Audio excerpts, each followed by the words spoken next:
Do you like short track racing? I like short track racing. If you don't like short track racing, well, you are in the wrong spot tonight. But if you do, then straddle in, because welcome to Full Velocity TV here live tonight at the Martinsville Speedway.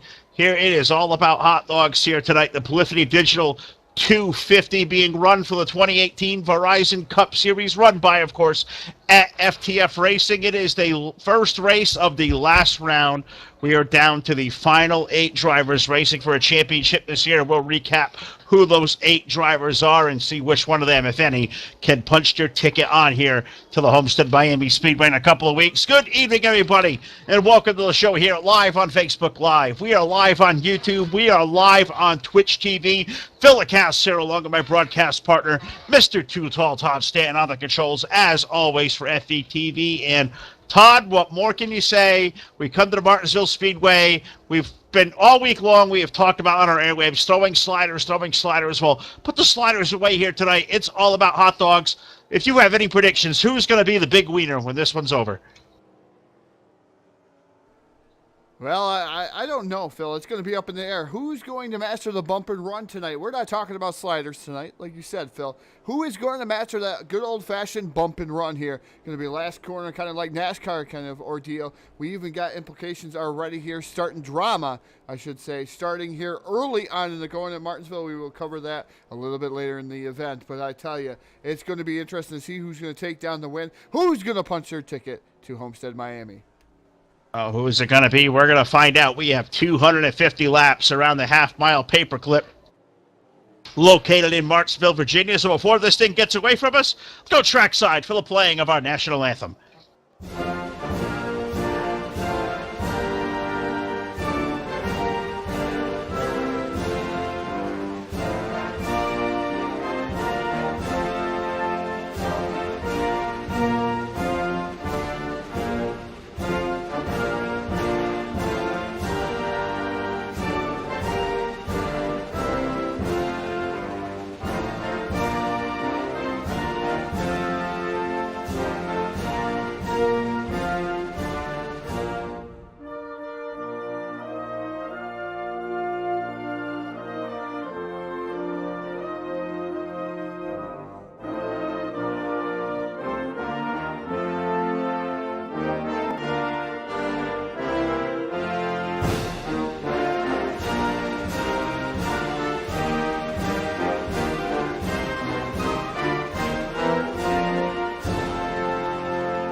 And welcome back to the Martinsville Speedway for the 3rd annual running of the Polyphony Digital 250 being run here tonight for our friends over at FTF Racing. We're about to get this thing underway, so let's go trackside for tonight's command. Drivers, start your engines. And that is going to bring a field of 27 cars strong to life. Let's get to a quick starting lineup. Just going to get through real quick. On the pole tonight, championship contender aboard car number 26. That is Kevin McAdams, and alongside of him, the 166. Keep an eye on Blake McCandless. Second row on the inside, the 5 car is David Day, and alongside the 53, that is Justin Malello. Chris Wetz rolls off 5th tonight aboard car 71. Brandon Hawken rolls off P6 in car number 25. Joey Bailey's in the 79 this evening. He'll start off in the 7th position. Alongside of him, the number 8 car is Jordan Buster. Corey Carpenter rolls off 9th in car number 30, followed by Cody Erdman in car number 19. Isaac Gann rolls off tonight from the 11th spot aboard car number 34. The 64 is Tyler Head. Kyle Radley starts next. Cosman number 24. Ryan Naraki, Brandon Lawson, Taylor Morgans, Jeffrey McClintock, Jake Poulin, Nick Gunther, Arnold Columbia, Zachary Stoltz, Phil Parker, Michael Frisch, Chris Barnes, and Andrew Sports. 26 drivers. David has taken the green flag, Todd. They're in turn 3 for the first time. That green flag is in the air, and the number 26 of Kevin McAdams already out to the early advantage. David Day, Mr. Excitement, running in that 2nd spot. 3rd is Blake McCandless. He was your outside pole setter in that 166 machine, but he's relegated back behind that number 5 machine. Seen these guys put on a whale of a show at Martinsville just a couple of nights ago there, Phil. So those guys know No slouches here at Martinsville. One of those guys picking up the win, and one of those guys also finishing second. But Kevin McAdams, your current race leader, that's one of these guys that you are going to have to watch out for here at Martinsville. He loves this track. Oh, he really does. McAdams is great here. David Day, Blake McCandless, two really good short track racers. Justin Malello, he's not too bad at Martinsville. Brandon Hawken aboard the 25 again. He's another guy that gets around this place well. That's your current top five. Is lap 4 of 250. So this looks like, guys, it's going to be a quick night, but straddle you, strap yourself in here. 250 laps at Martinsville. It is enough to wear everybody out, drivers alike. We've talked about a couple of rivalries coming into the night between inner teams, so we'll have different kind of storylines to follow. But so far, that top five single file, best race, Todd, may be for that fifth position between Brandon Hawken and the 71 car of Chris Wetz. Chris keeps peeking down to the inside, but it is so tough to pass here at Martinsville. You can see as he locks up the brakes, he lost all his momentum. He looked like he had that great move to get into the corner, but you can't make that run off. You have to let off that gas pedal. You look at that. A lap and a half later, Chris Wetz has lost almost 5 car lengths to that number 25 of Hawken. Martinsville is such a rhythm racetrack, and it is an awfully tough racetrack, not only to pass, but even tougher to set up your pass and then make it. Definitely going to be hard. It's one of those things that, like you said, Phil, trying to set up the pass, trying to make it, the bump and run comes into factor here tonight here at Martinsville Speedway. Right now, these guys are pretty much settled in.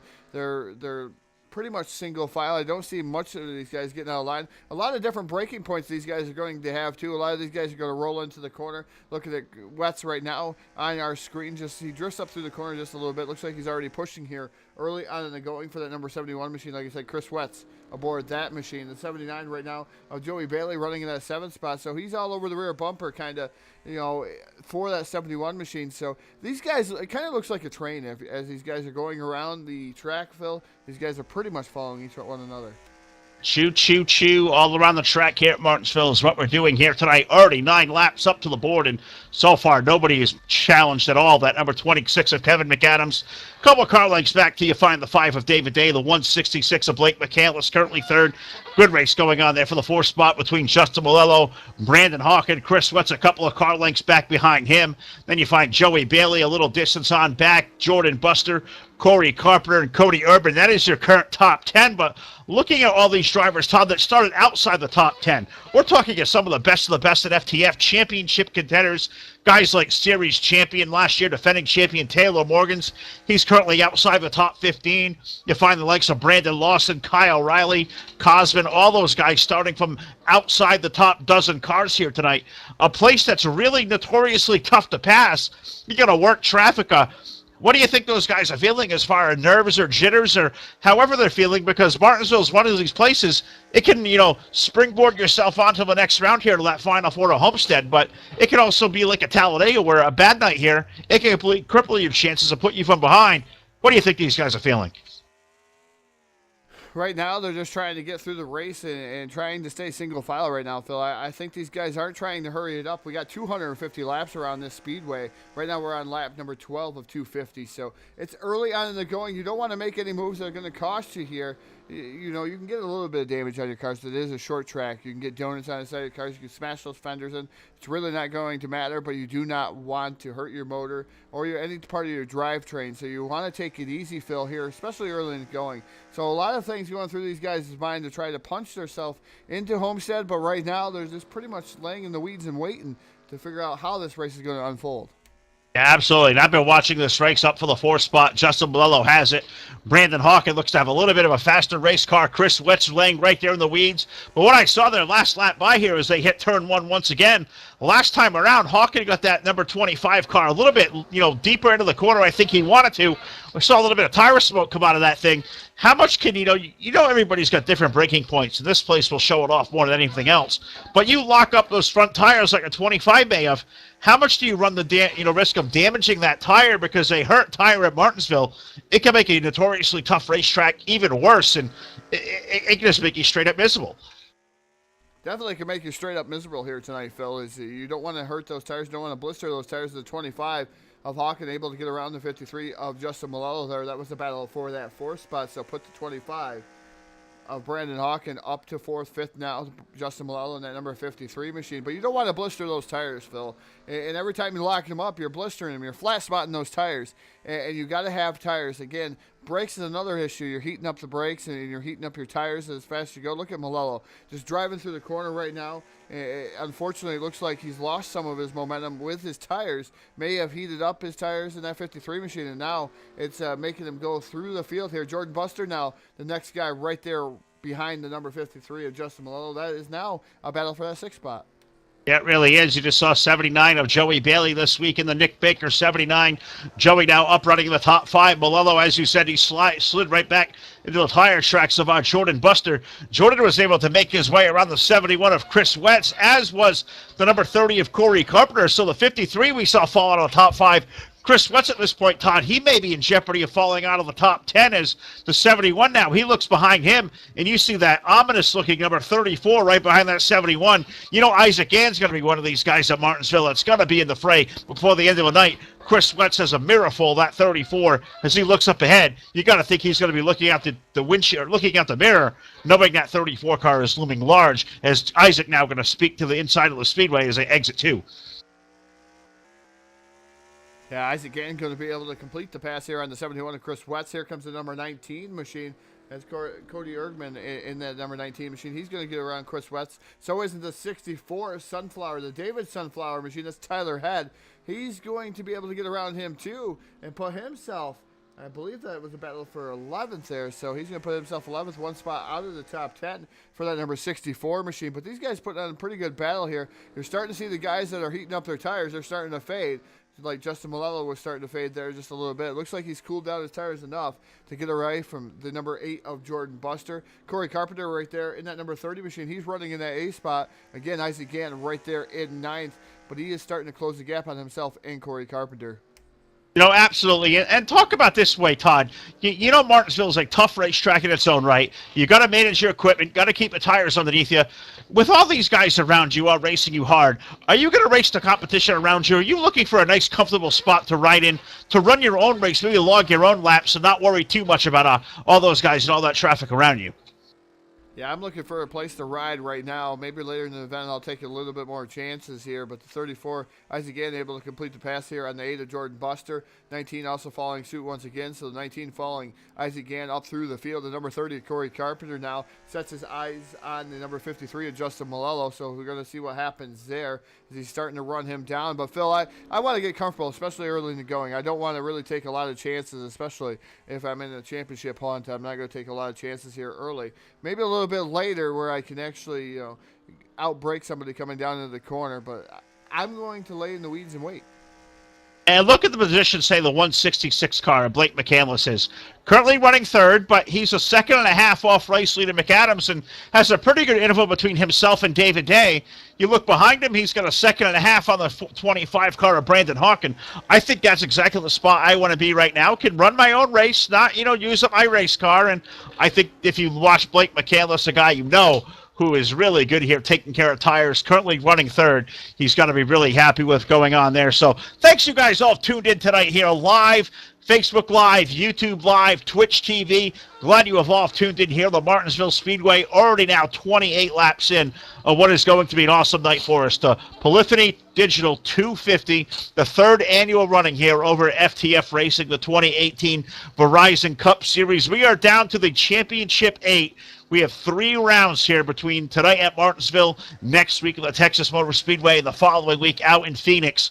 We're going to have 4 drivers going to punch their ticket on the Homestead in a couple of weeks. 4 are going to race to a championship. We are going to have all that live flag to flag right here on Full Velocity TV. So you guys do not want to go away from that whatsoever because it is going to be hot. But just looking, Todd, looking at the point show a little while ago, I'm going to see if I can't pull that back up to my screen here in a minute so we can highlight what's going on. But looks like I have completely lost that overlay. So I got to scramble on my end as sometimes you just run out of screens. Now you have 100 of them down there. I've only got 2 in the second one. Well, it might as well be a 13-inch closed-circuit TV at this point, all the stuff that's on it. So I'll get working down here. But looking at happenings on the racetrack, I see Joey Bailey now up in the 4th spot. He's around Brandon Hawkins. So keep an eye on that 79, Joey Bailey. I've done some short track racing with him recently. He's a really good top shelf fast race car driver. Do not count Joey Bailey out of this thing now. He may be starting to run down, I think, running laps at maybe even be faster than our current race leader, Kevin McAdams. Well, Kevin McAdams right now running a 20.615. David Day, 20.729. Blake McCandless actually the fastest out there on the speedway, 20.569. Joey Bailey, second fastest here this evening. I know we're saying we're having a little bit of difficulty with my microphone.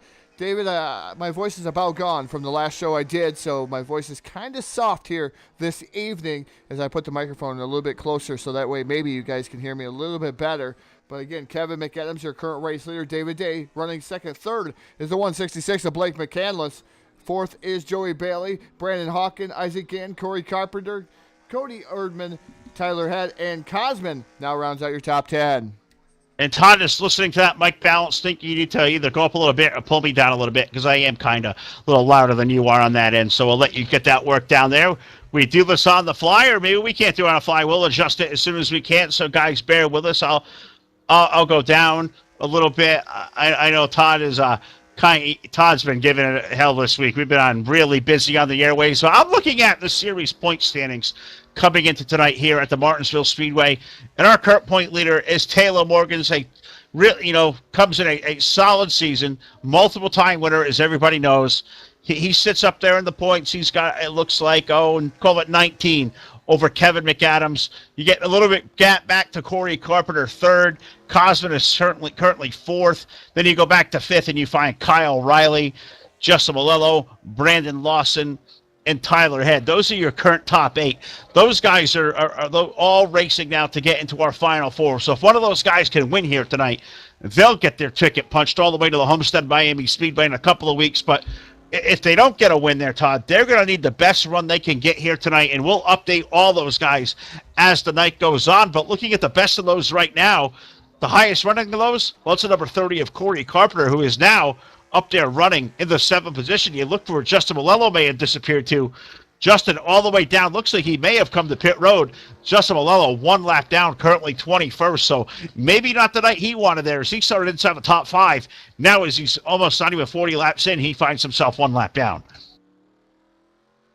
As you go over the playoff standings there, Phil, going to have to go over the owner and team standings as we got that widget up on the screen right now. Huge Ram set, Mile High Racing.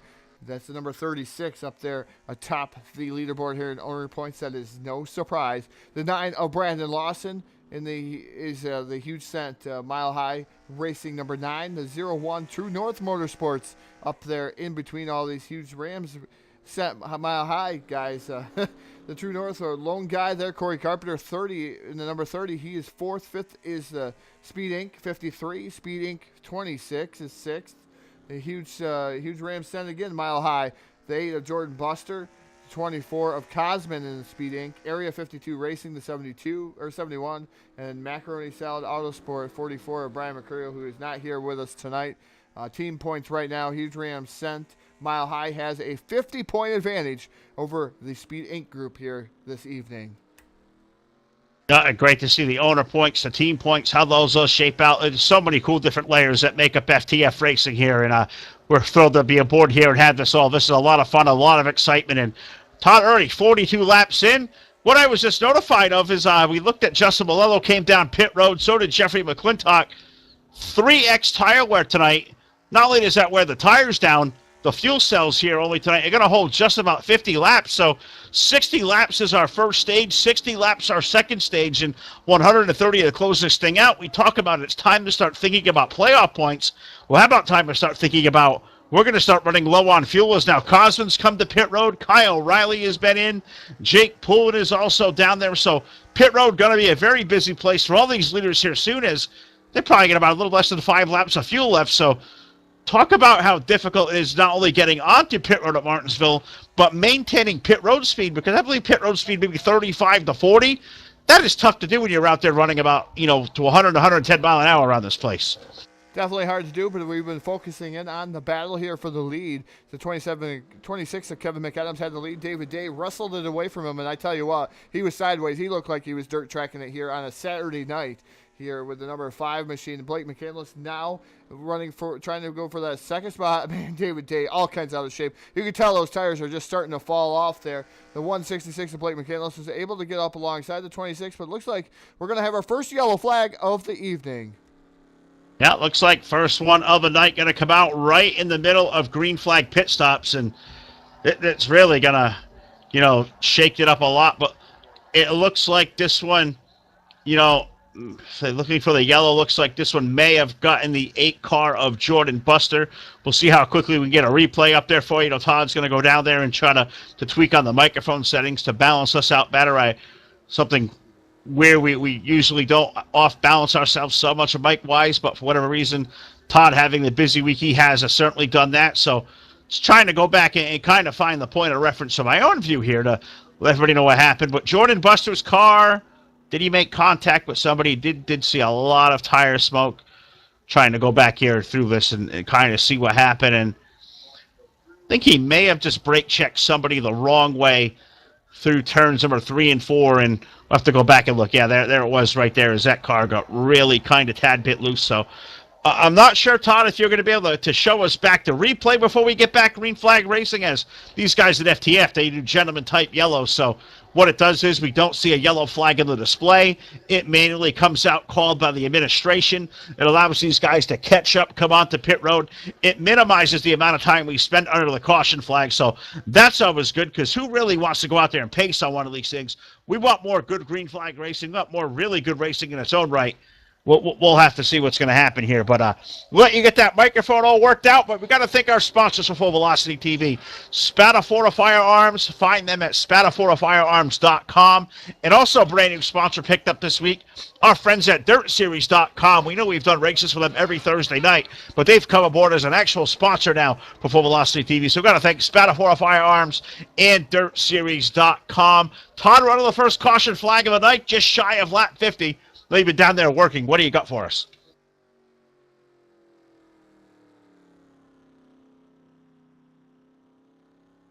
All right, the call is coming from me. I'm not ready yet, Phil. Working on the microphone stuff, working on the volume stuff, working on the overlay and the caution overlay, whatever you said wasn't working quite correctly. So getting that all worked out. Sometimes these controls get kind of cold. We go back and forth week after week doing things in not only in our 2003, where our iRacing Dirt portfolio has just exploded. A lot of great stuff goes on during the week there, so go back and find through our full catalog. Search Full Velocity TV up on YouTube. Find us through Facebook. You can see our video archive there, but YouTube definitely a more real, pulled apart archive there. So check that all out, guys. Also new on Twitch TV, we have some new programming going on. If you haven't followed us yet on Twitch TV, you can do that by going to twitch.tv/Full Velocity TV and keep up to date with everything that's going on. See the chat box out there on YouTube is pretty, so far quiet. Going to say hello to Brendan the Gent. He's been out there. Also the champ David Schildhouse has checked in. We've seen Nick Baker out there. I believe also I think I just seen a New School Racing. Believe that may be Zach Rogers checking in. So great to see all you guys out there. Thanks for tuning into the show tonight. We're on Facebook Live, YouTube Live, and Twitch TV. So unfortunately, not going to have time to get back to the replay as we're about to come to the green flag. This call is up. Green flag's back in the air. David Day and Blake McCandless, they lead the field to turn 1 under green. Hopefully we got this a little bit better here sounding on my end, as Phil is kind of loud, I guess, but he's naturally loud here. The number 5 of David Day leads him down here into turn 1, and now he's in turn 3 off of turn number 4 here. David Day going to lead lap number 51 here on the screen. The 166 of Blake McCandless is going to be second after pit stops. The 26 of Kevin McAdams running in third. Brandon Hawken is fourth. Isaac Gann all the way up to that 5th spot there, Phil. So Isaac Gann utilizing pit road to make up a couple more spots. Well, we'll be quiet since Phil talks a lot. But yeah, Isaac Gann did use that pit road method there as he's up to the top 5 using a little bit of strategy. A good pit stop there for the 34, putting him into the top 5. But now we hit the start-finish line next time around. 54 laps going on the board. Well, we got to talk about stage lengths. Stage 1 is 60 laps in distance, so it's going to go by here in about a minute and a half before we see what's going to happen. You look for guys trying to score playoff points. You currently see guys like Kevin McAdams is third. You find Corey Carpenter is 8th, Taylor Morgan's is 9th, Brandon Lawson is 10th, but you find guys in the championship mix like Tyler Head, like Chris Wetz, like Justin Malello, those guys like Cosman, they're all outside the top 10, in some races outside the top 15 in Justin's case. So these guys have a lot of racing left to go, but it's time to start playing off those playoff points, and we know how big those can play here as we talk about who's it going to be to score enough to get to Homestead. You got to kind of almost score these stage points, Todd, to make you feel kind of a little bit better. Yeah, you want to get as many stage points as you can right now. David Day and Blake McCandless not involved in the chase here format for FTF, and right now they're not getting any stage points. Yeah, I mean, they're going to get stage points, but they're going to steal them from those guys right now. It's 10, 9, 8, 7, and it goes down from there. So right now these guys racing for every inch of stage points that they can get. Kevin McAdams right now running in that third spot, so he's going to, as of right now, he's scoring the most amount of stage points. But I'll tell you what, that 25 all over the rear bumper of Kevin McAdams, that is Brandon Hawken. And Hawken trying to get around the 26. Want to see if Hawken is able to do anything with that 166 and 5 in front of him. I want to see it, too. How many guys you talk about can pester Kevin McAdams in a place like Martinsville like that? Very, very few. But look at Brandon Hawken giving Kevin all he can handle. Kevin getting a little bit loose. Brandon keeps peeking down to the inside. That is great racing going on for the third spot. But up front, David Day, he is driven away now to over 1 second. Teammate Blake McCandless running second. That good battle there is for that third spot between McAdams and Hawken. Also Isaac Gann right there on the outside of it. Joey Bailey's creeped into the mix of the 79. So those guys having a terrific run. But it's a 5-car of David Day as we come to stage white next time around. Looks like David Day maybe 1 lap away from winning stage number 1. Yeah, David Day one lap away here. He's on the stage white here with the number 5 machine. That's Mr. Excitement. Blake McCandless running in that second spot. Third is going to be Kevin McAdams. As they enter the back straight away, here is going to be stage victory number 1. As they come across the line, we're going to give you the top 10 here as they flash by, and we're going to see David Day take down stage 1 win here. And that number 5 machine, Blake McCandless, is going to come home second. Third, Kevin McAdams. It looks like Brandon Hawkins is going to be fourth. Fifth, Isaac Gann, Joey Bailey, Cody Ordman, Corey Carpenter, Taylor Morgans, and Brandon Lawson there, Phil. Yep, those are your current top 10 that make up stage number 1. Michael Frisch finishes up 11th. Andrew Swartz 12th. Arnold Columbia 13th. Nick Gunther 14th. Tyler Head finishes up stage 1 all the way back in 15th. Chris Wetz is 16th. Cosman is 17th. Kyle Riley is 18th. Jeffrey McClintock 19th. Jordan Buster, he's all the way back in 20th. Jake Poulin is 21st. Justin Malello deep in the field, currently running 22nd. Ryan Araki is 23rd. Ryan's the last car on the racetrack. 26 took the green flag. 3 cars behind the wall. Their nights are done. They include the 00 of Zachary Stoltz, the 47 of Phil Parker, and the 28 car of Chris Barnes. So about a little over this close, about half hour ago, we had 26 drivers take the green flag. We are now lap 63 in on what is going to be 250 for the Polyphony Digital 250 here at the Martinsville Speedway, and it's currently led by David Day, who has now extended that lead, Todd, to almost 2 seconds as they work their way down the front stretch toward turn 1. Yeah, definitely. David Day, a man on the mission here tonight in that number 5 machine. This is David Day's short track veteran here, and he's a short track ace here tonight is Blake McCandless running in second. He's trying to conserve his tires, but I tell you what, David Day is in his own area code, his own zip code here this evening, just running away and hiding here, almost 2 second advantage over Blake McCandless. Kevin McAdams right there buried, and we're going to take a look at this gap here as we look at Blake McCandless. McCandless able to be right there with the 26 of McAdams, Hawken, and Gann. Those guys all running tight together, and it just shows you how much faster here David Day is tonight. Well, that car is just lightning. Saw David pick up a win here one night ago at Martinsville over at TDR Racing. I believe he picked up one here just a little while ago in the TDR Sunday Wannabe Series as well. So David A has had a good couple of days here on the short tracks, and he is doing it here once again at FTF here tonight. 2.5 seconds. That lead is growing over McCandless. McAdams is third. Hawken is fourth. Isaac Gann right there in fifth. Joey Bailey. I mean, all those guys locked in from second place back all the way to about 20th position, Todd. It is just all one big single file freight train. Somehow the 5-car able to get away from everybody a little bit quicker. I mean, a little bit quicker. A hell of a lot quicker. What was 2 seconds here about 3 laps ago? It's 2.68 last time around. What is the secret to make that 5-car so dang fast? I tell you, if I knew, I would be able to run with David Day, and I never have been able to really run with David Day besides way back in a long time. It was a long time ago, and David Day just got that good here over the last existence of this game, I'm going to tell you, in that number 5 machine. But last time by, he ran a 20.3, where the rest of the field was running a 20.5, so that's just showing you how much faster right now David Day is. Blake McCandless looks to get a little bit loose there in that 66 machine. Looks like the setup's a tad bit loose coming off the corner there tonight, Phil, and these guys have a handful of steering wheel here tonight. Well, they got a handful of steering wheel, a handful of racetrack, and I'm hoping if somebody's got the order out there, into the infield for more of those great Martinsville hot dogs. That would be great here tonight. Is I tongue-in-cheek call it, who's going to be the biggest winner of all when this one is done here? So far, that is David Day, who is out front at 2.4 seconds.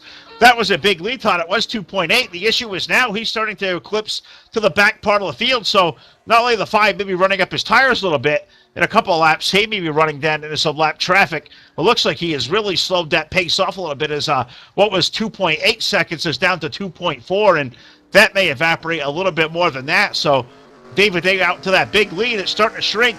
Do you think that's driver or do you think that's race car? What do you think? I think he's just running around here just trying to conserve his tires now. He knows how big of a lead he could have. As we're on board Mr. Excitement David Day right now, we're going to take a trip around Martinsville with Mr. Excitement himself. How about that? Let's jump in car with that number 5 car, and yeah, David Day, good view out the windshield there, good looking race car, and he's out front just pulling this train around. And I don't know if he's the fastest car on the racetrack, but he's got the best view out there all by his lonesome. A couple of lap cars that may come into the fray out on a straightaway ahead, and you look out the mirror, 2.7 seconds back to where he finds a teammate, the 166 car, McCandless. McAdams there 3 seconds behind, 3.3 back to Brandon Hawkins, 3.6 back to Isaac Gann, and 3.9 back to Joey Bailey. So you have that 2nd through 6th there, Todd, all within about 1.2 seconds of each other. I just can't talk about the interval that 5 car is put down. It's close to 3 seconds. What I thought was shrinking, it's starting to open up again as we're 75 laps in. Yeah, lots of things. Like you said, the interval is shrinking just a little bit. Then all of a sudden, he gains a little bit more momentum in that number 5 machine. Now over 2.9 seconds over Blake McCandless. So David Day must have heard us talking out here on Full Velocity TV, and man, he said it was time to go in that number 5 machine once again. He don't want those guys getting too close to him here and being able to toss up something into his plans, his monkey wrench maybe even into his plans here this evening. He wants to lead this event and be in a safe quarter. I mean, you get out to a good lead like that, you can conserve gas, you can save your tires. I mean, David Day, a master of a lot of that stuff. Yes, he absolutely is. And you know, Todd, we've talked about a lot about David Day. You know who we have not talked about? Do you like the Reese's Fast Break? You need to go back and find the goings of that number 36 car of Taylor Morgan's. Was outside the top 10, was outside the top 15, about 35 laps ago. Well, now he has worked his way all the way back up to the 6th, 7th position. He has worked his way around Cody Erdman, Michael Frisch, Brandon Lawson, Taylor Morgan's. He is on the prowl. He's up to 7th. He's running down Joey Bailey in that 79 car. Yeah, definitely starting to run down Joey Bailey, like you said. And that number 79 car is Taylor Morgan's started deep in the field there in that number 36, that fast break sponsored machine. And he's starting to work his way up through very, very slowly. Methodically. I believe a long green flag run is going to play into his hands. Taylor Morgan's hands down one of the best drivers here in FTF competition. As he won the championship last year, he's got multiple wins. Sometimes he has a little bit of trouble closing them out, as Kevin McAdams would say, but he's won quite a few races over the last couple of seasons. Even the season before that, he was in the championship hunt there when Mr. David Schildhouse ended up winning the championship. Taylor Morgan's was one of those guys, indeed, also in that Final Four. Yes, he was, and I'm looking up there, Todd, is looking for good battles around the racetrack, and they're just kind of a little bit sprinkled everywhere. Right now, it's inside the top 5. You find McCandless there, Kevin McAdams, Brandon Hawkins starting to give all he can do to a 26 car, and he has Isaac Gann right there in the 34. Those guys all starting to play a little bit peekaboo. Joey Bailey's in that mix as well. That gaggle of race cars all within 1 second. they're starting to get a little bit impatient back there. Rosero looking for all sorts of running room. 83 laps into the going, and now look at that. Gann to the inside of Brandon Hawkins, number 25. Brandon slides up the racetrack. Isaac can't keep the throttle down. Good race going on there. Now caution flag going to come out here. Caution flag for the second time here tonight. Working lap number 83 now. So the second caution flag of the night. Going to try to go back and kind of see where this one may have happened. I think, I don't know if Kyle Riley got involved. I didn't see the call come out from out there. I did see the race chat, the word contact. So usually looks like the 24 car of Cosman claiming involved. The 39 of Art of Columbia all claiming involved. So when Todd gets all sorted out down there, I know he's still working on some sound stuff, and race sound to be like they're kind of big out here at Martinsville tonight too. So we'll give Todd a brief minute, let him work that out, and then he'll get to work going back there and showing us a replay here. We have not showed one all night long.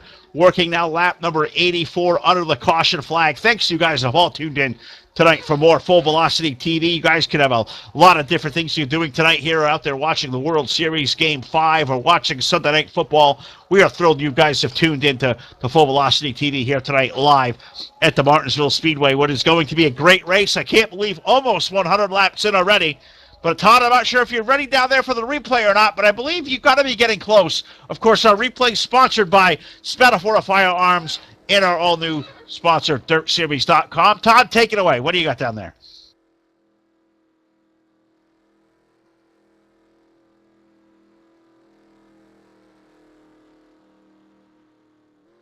All right. Once again, I get the call. Phil, not quite ready yet. A lot goes on to this old game behind the scenes when you got guys like Todd down there running controls. I know our buddy Joe Allen's out there. He was watching. I know Joe knows what it's like out there running the controls of this old game as well. You got to click off screen, gets all stuff out of sequence. Got to say happy birthday to our buddy Joe Allen. Celebrated a birthday, I believe, yesterday. So, Joe, thanks out there for watching. Everybody out there, I see Bob Tompkins has also checked in. Great to see everybody out there. Andy Margo is out there. So awesome to see all you guys out there. The cast of characters we would normally see out there in our YouTube chat box, our Facebook chat. Thanks, you guys, for all the support you get. Full Velocity TV is here at the Martinsville Speedway. I've given you a little extra time out there, Todd. What do you got for us? Are you ready with the first Full Velocity replay of the night?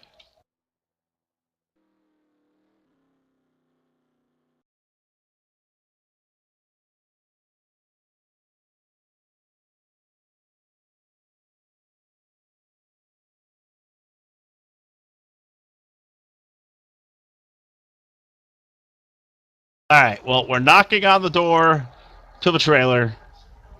I hear stuff flying around in there. I hear I hear the door being hit. Something must be going amiss down there as Todd is just sound like having a grand old time down there, the Full Velocity TV trailer. Todd, come in. You okay in there? Everything okay? I did hear a lot of banging, a little rattling. What's not working?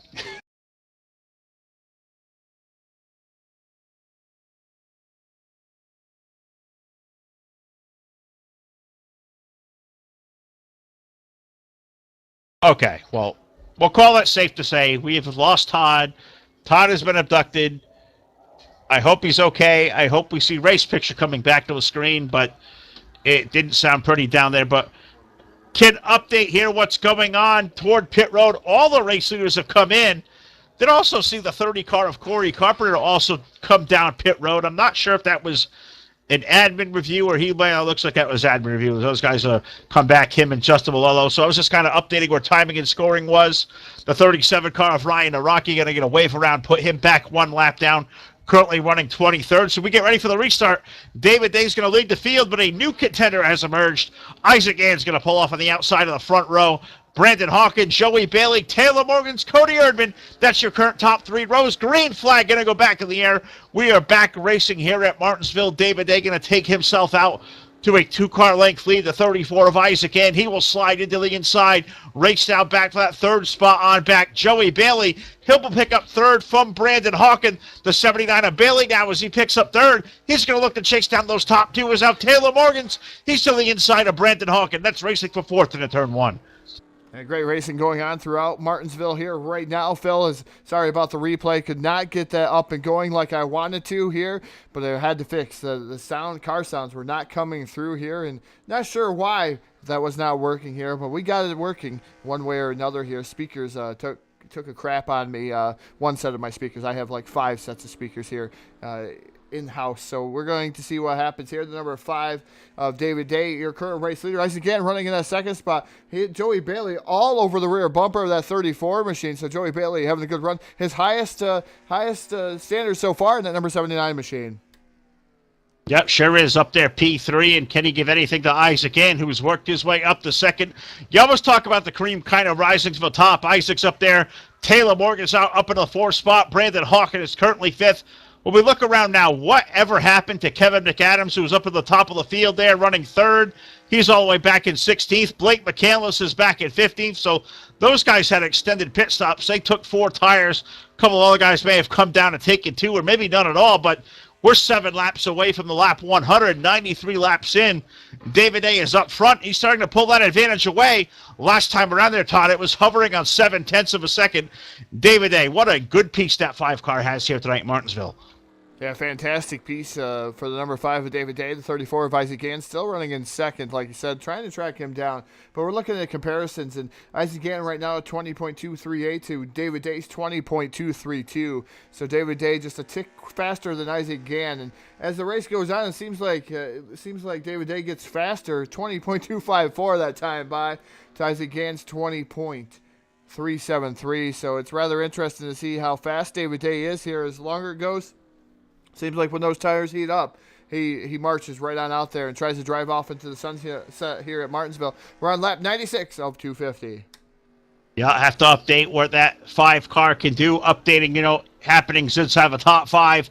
I'm not sure what's going on your screen, Todd, but I'm following along with a 25 of Brandon Hawkins, and he's got the 36 car of Taylor Morgan's right out his windshield, and I'm not sure if Taylor's having some issues there or the aliens may be dialing up, maybe trying to claim the 36, but that car is shaking violently all over my screen. So hoping it's just my connection, not yours on the broadcast, or even better, not something happening to that number 36 car of Taylor Morgan's. As he is charged from a starting position tonight outside the top 15.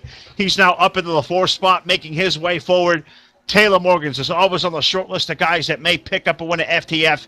His car now currently up in the 4th spot, but on my end, Todd is shaking all over the place. It looks like he may have had one too many hot dogs. Just trying to do the old Kobayashi shake and maybe do some more room. And we hope that we don't lose that 36 out of the server, because that car has passed a lot of cars and it looks awfully quick.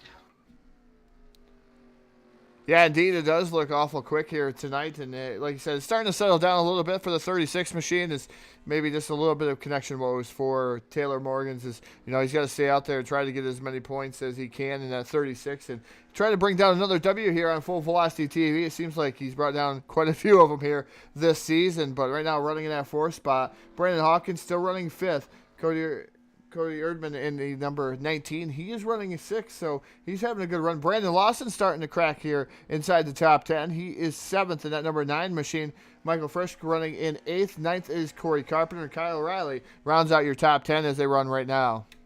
And those are a couple of guys right there we haven't talked about as much as far as heavy contenders all night long, but you see the 9 of Brandon Lawson is under the picture. You see Michael Frisch. You see Corey. You see Kyle O'Reilly, who's finally into the top 10. Those guys starting to make something happen as we start approaching halfway. And you got to give a shout out there to the driver of the number 19, Cody Erdman. Car usually piloted by Zach Buchanan over here at FTF. And wherever Zach is here tonight, hope he's out there safe. But Cody's jumped to the 19 tonight, and that is a really good fast race car, too. Cody Erdman, a name we don't see a lot here on Full Velocity TV, but that 19 having a hell of a run here tonight. Currently running P6 and trying to chase down those guys up front. Maybe if he can't put himself up to the top 5. Yeah, you're going to have to see if he can there, Phil, is Isaac Gann. I tell you, Isaac Gann, the roles are reversed here for that number 5 and the number 34. Gann was able to run down David Day.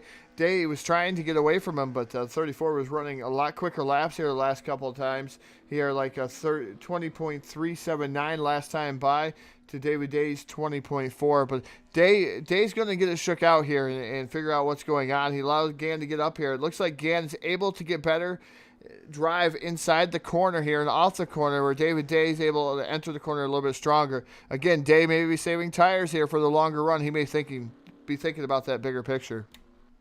Well, he could be, or maybe in his case, it's just time to screw up and Maybe a little bit of gamesmanship out there. How many times over the years have we heard David and Isaac kind of, playfully be competitive to one another? Isaac's not a guy who's going to let David Day just sit there and run away if he can do anything about it.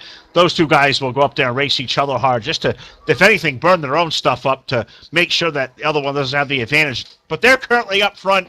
Joey Bailey's up there in third. The top three have kind of walked away. And now you look 1.7 seconds behind this race for the lead. You find the 36 car of Taylor Morgan's is fifth. Fourth. Brandon Hawkins is fifth. Cody Urban sixth. Brandon Lawson seventh. Michael Frisch eighth. Corey Carpenter ninth. Kyle Riley makes up your top 10. 11th is Andrew Swartz. Nick Gunther is 12th. Cosman currently running 13th. Tyler Head is 14th. Blake McCandless, he is saddled all the way back there in position number 15. Kevin McAdams is 16th. Jordan Buster is 17th. Jeffrey McClintock is 18th. Chris Wetz is 19th. And Jake Poulin tonight out there in car number 1. He's the last car on the lead lap, currently running in the 20th position. One lap down, we find Justin Malello. Not the night he wants out there racing for a championship. Ryan Araki, Speed Inc. teammate, currently running 22nd. He is also one lap down.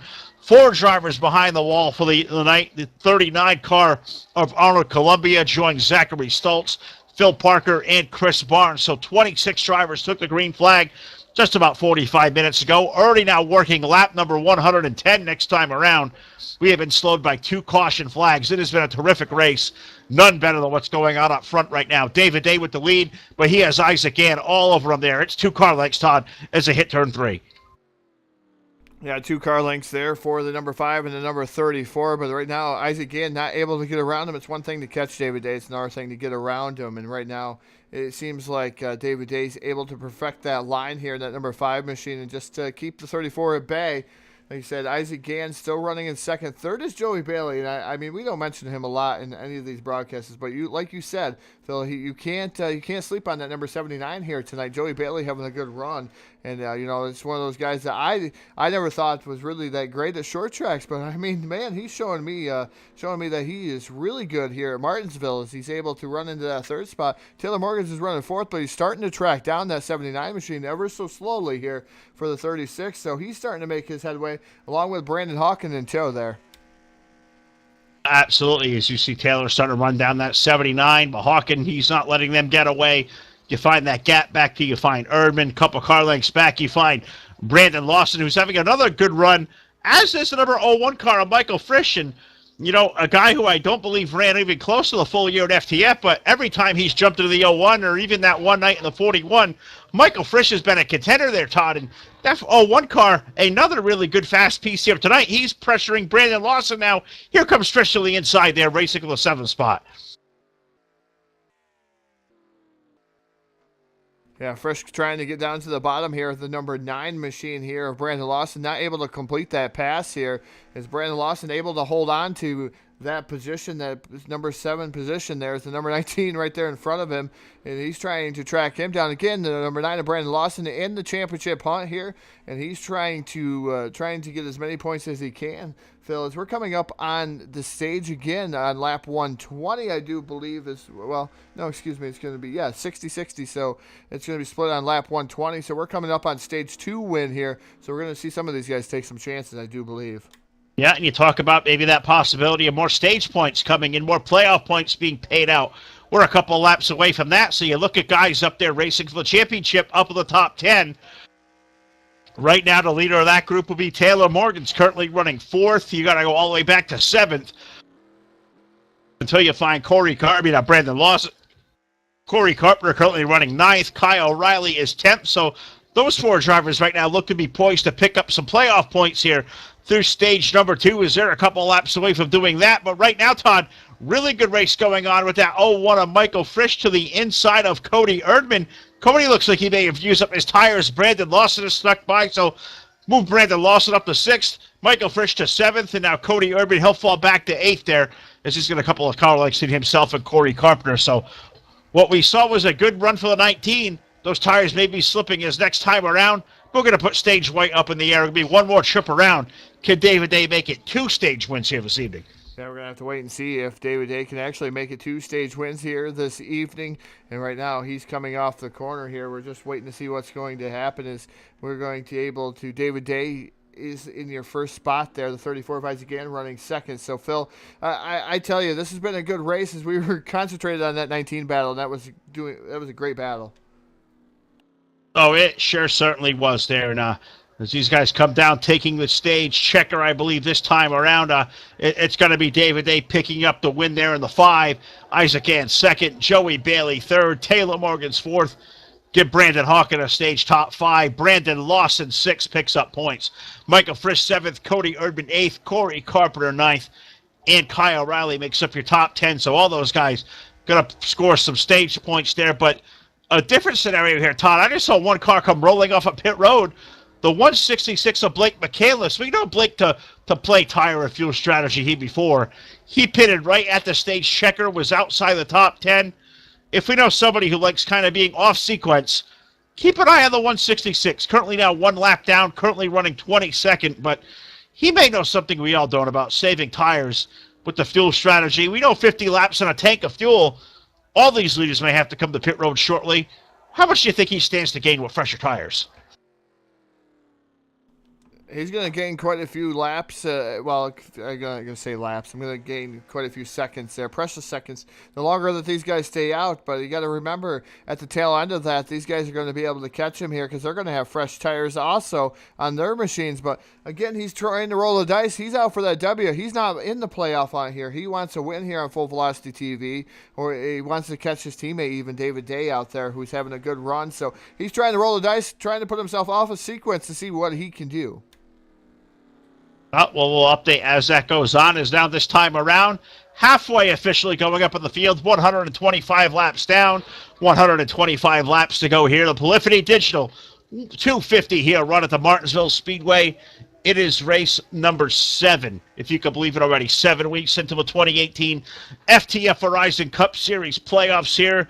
The first of the final round of 8. 8 drivers remain for the championship here. We started off a couple of weeks ago with 16 drivers. We have whittled that field in half, and you look right now, the top of those championship contenders, our current point leader, the number 36 car of Taylor Morgan's, currently leads those chasers out there, currently running 4th place on the racetrack. Really no pressure around him at all from as far as championship contenders go. Brandon Lawson, championship contender, currently running 6th. Corey Carpenter currently running 9th. Kyle Riley's number 43 is 10th.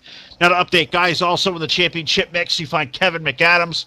He is all the way back in 14th. Chris Wetz is 15th. Cosman is back there in 18th. Justin Malello is back there currently running in 21st. So those are guys on the outside looking in there, Todd. So, yeah, there's a lot still left to play out here at home, or at Martinsville tonight as we race toward Homestead here in a couple of weeks. You look at it so far, the top 3 are all guys who have nothing to race for as far as championship hopes go. So how much do you think a guy like Taylor thinks about that? You think he thinks about going up there and running all his race car off, or, hey, I'm content to a solid top 5, maximum points for me if I lead all these chasers?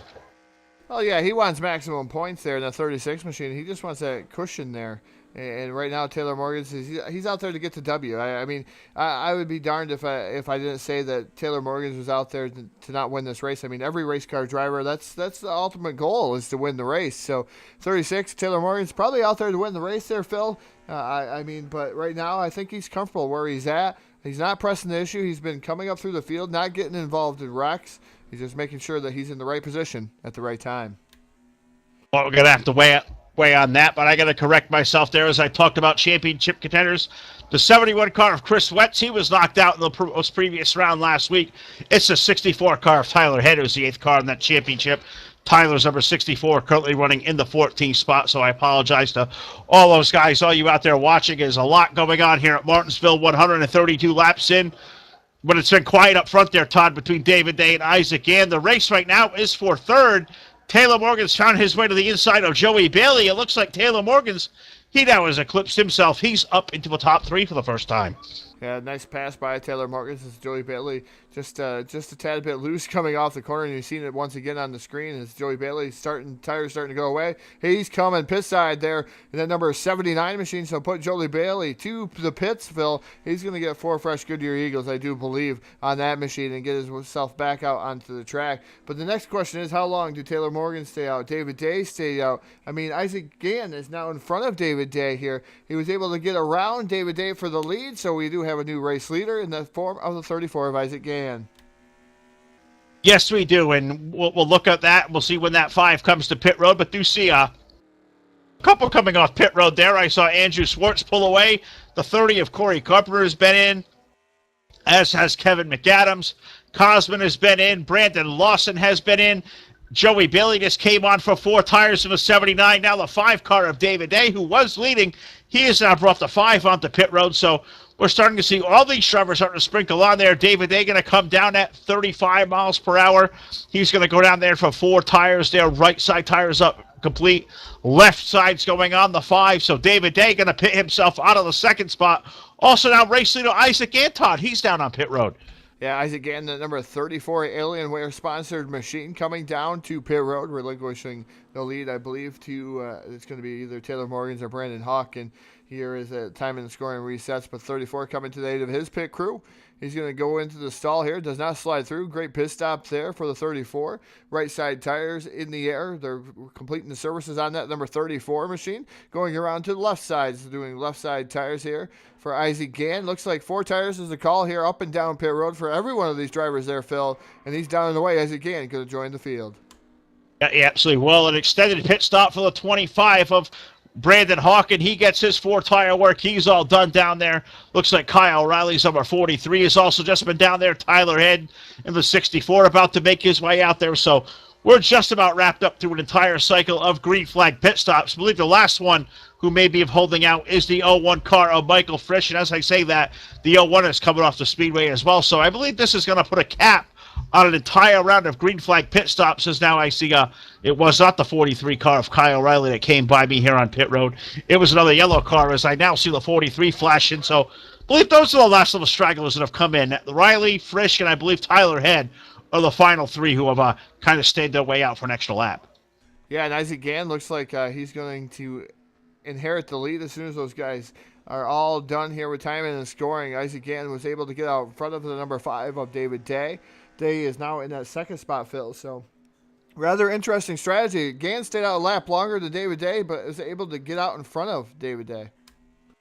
Well, and we'll talk about, what the interval is there between those tires here for the 34 and the 5, but, it's 1 second on the racetrack, as you can see. It'll reset here as Chris Westwood scored the lead last time around. Chris was the last of those 4 drivers to come onto pit road, but as timing and scoring resets, Gann has the lead. But it's a 0.2 of a second lead. It's a couple of car lengths you can see on your screen. Now down to 1 car length as they work their way off of turn number 4 and down the front stretch. David Day is there. Taylor Morgans is now 3rd. Brandon Lawson is 4th. And how about Blake McCandless, Todd? The first of those leaders that all came to pit road. Blake's got a couple of laps, older tires, a couple of laps left of fuel. But he's currently running up there in the top 5. You got to think from 15th to 5th. That's positions gained.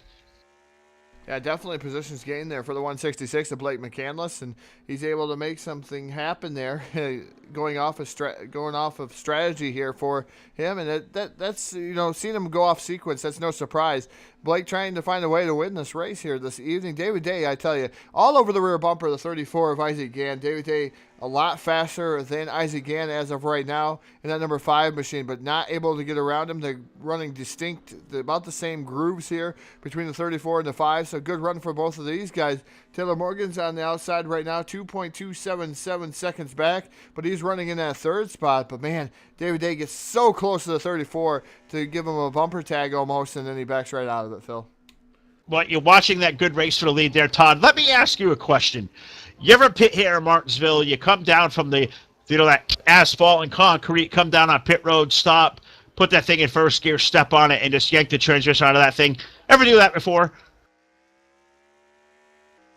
Oh, I'm sure I had. Probably not the only, not being drunk. I know I have drunk. So it's rather interesting to see some of that stuff happen there, Phil. Yeah, I think I have.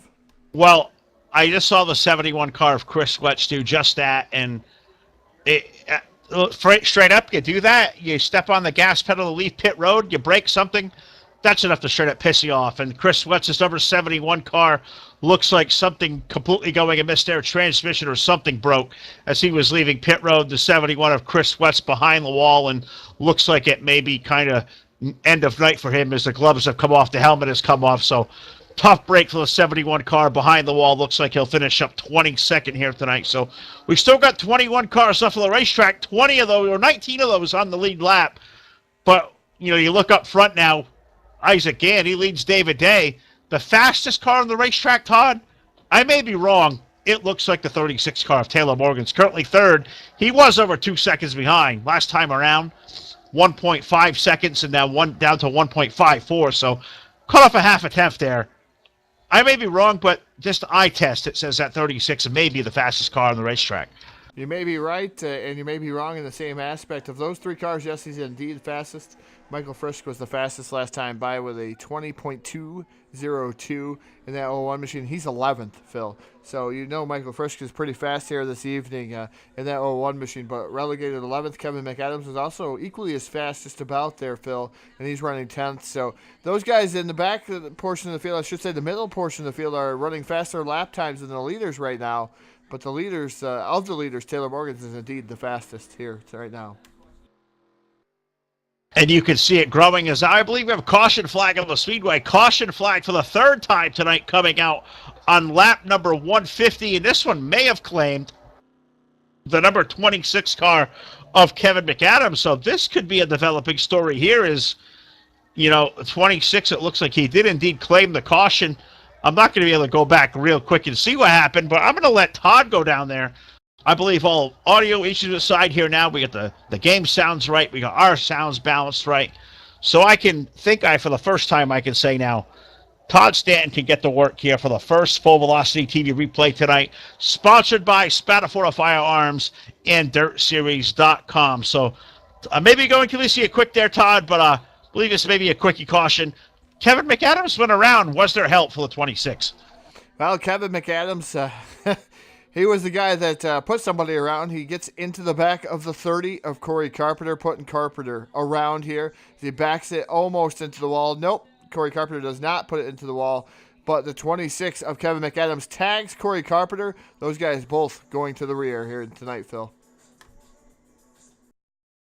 Yeah, they're going to both go to the rear, and I'm going to hope that was good racing. I know there was some heated, kind of situations going on last week between the Ram Racing guys, the 30 Camp and all those guys, and the Speed Inc. guys, mainly Corey and Ryan Araki in the 37. But what I understand, those tempers may have spilled over throughout the entire team dynamic.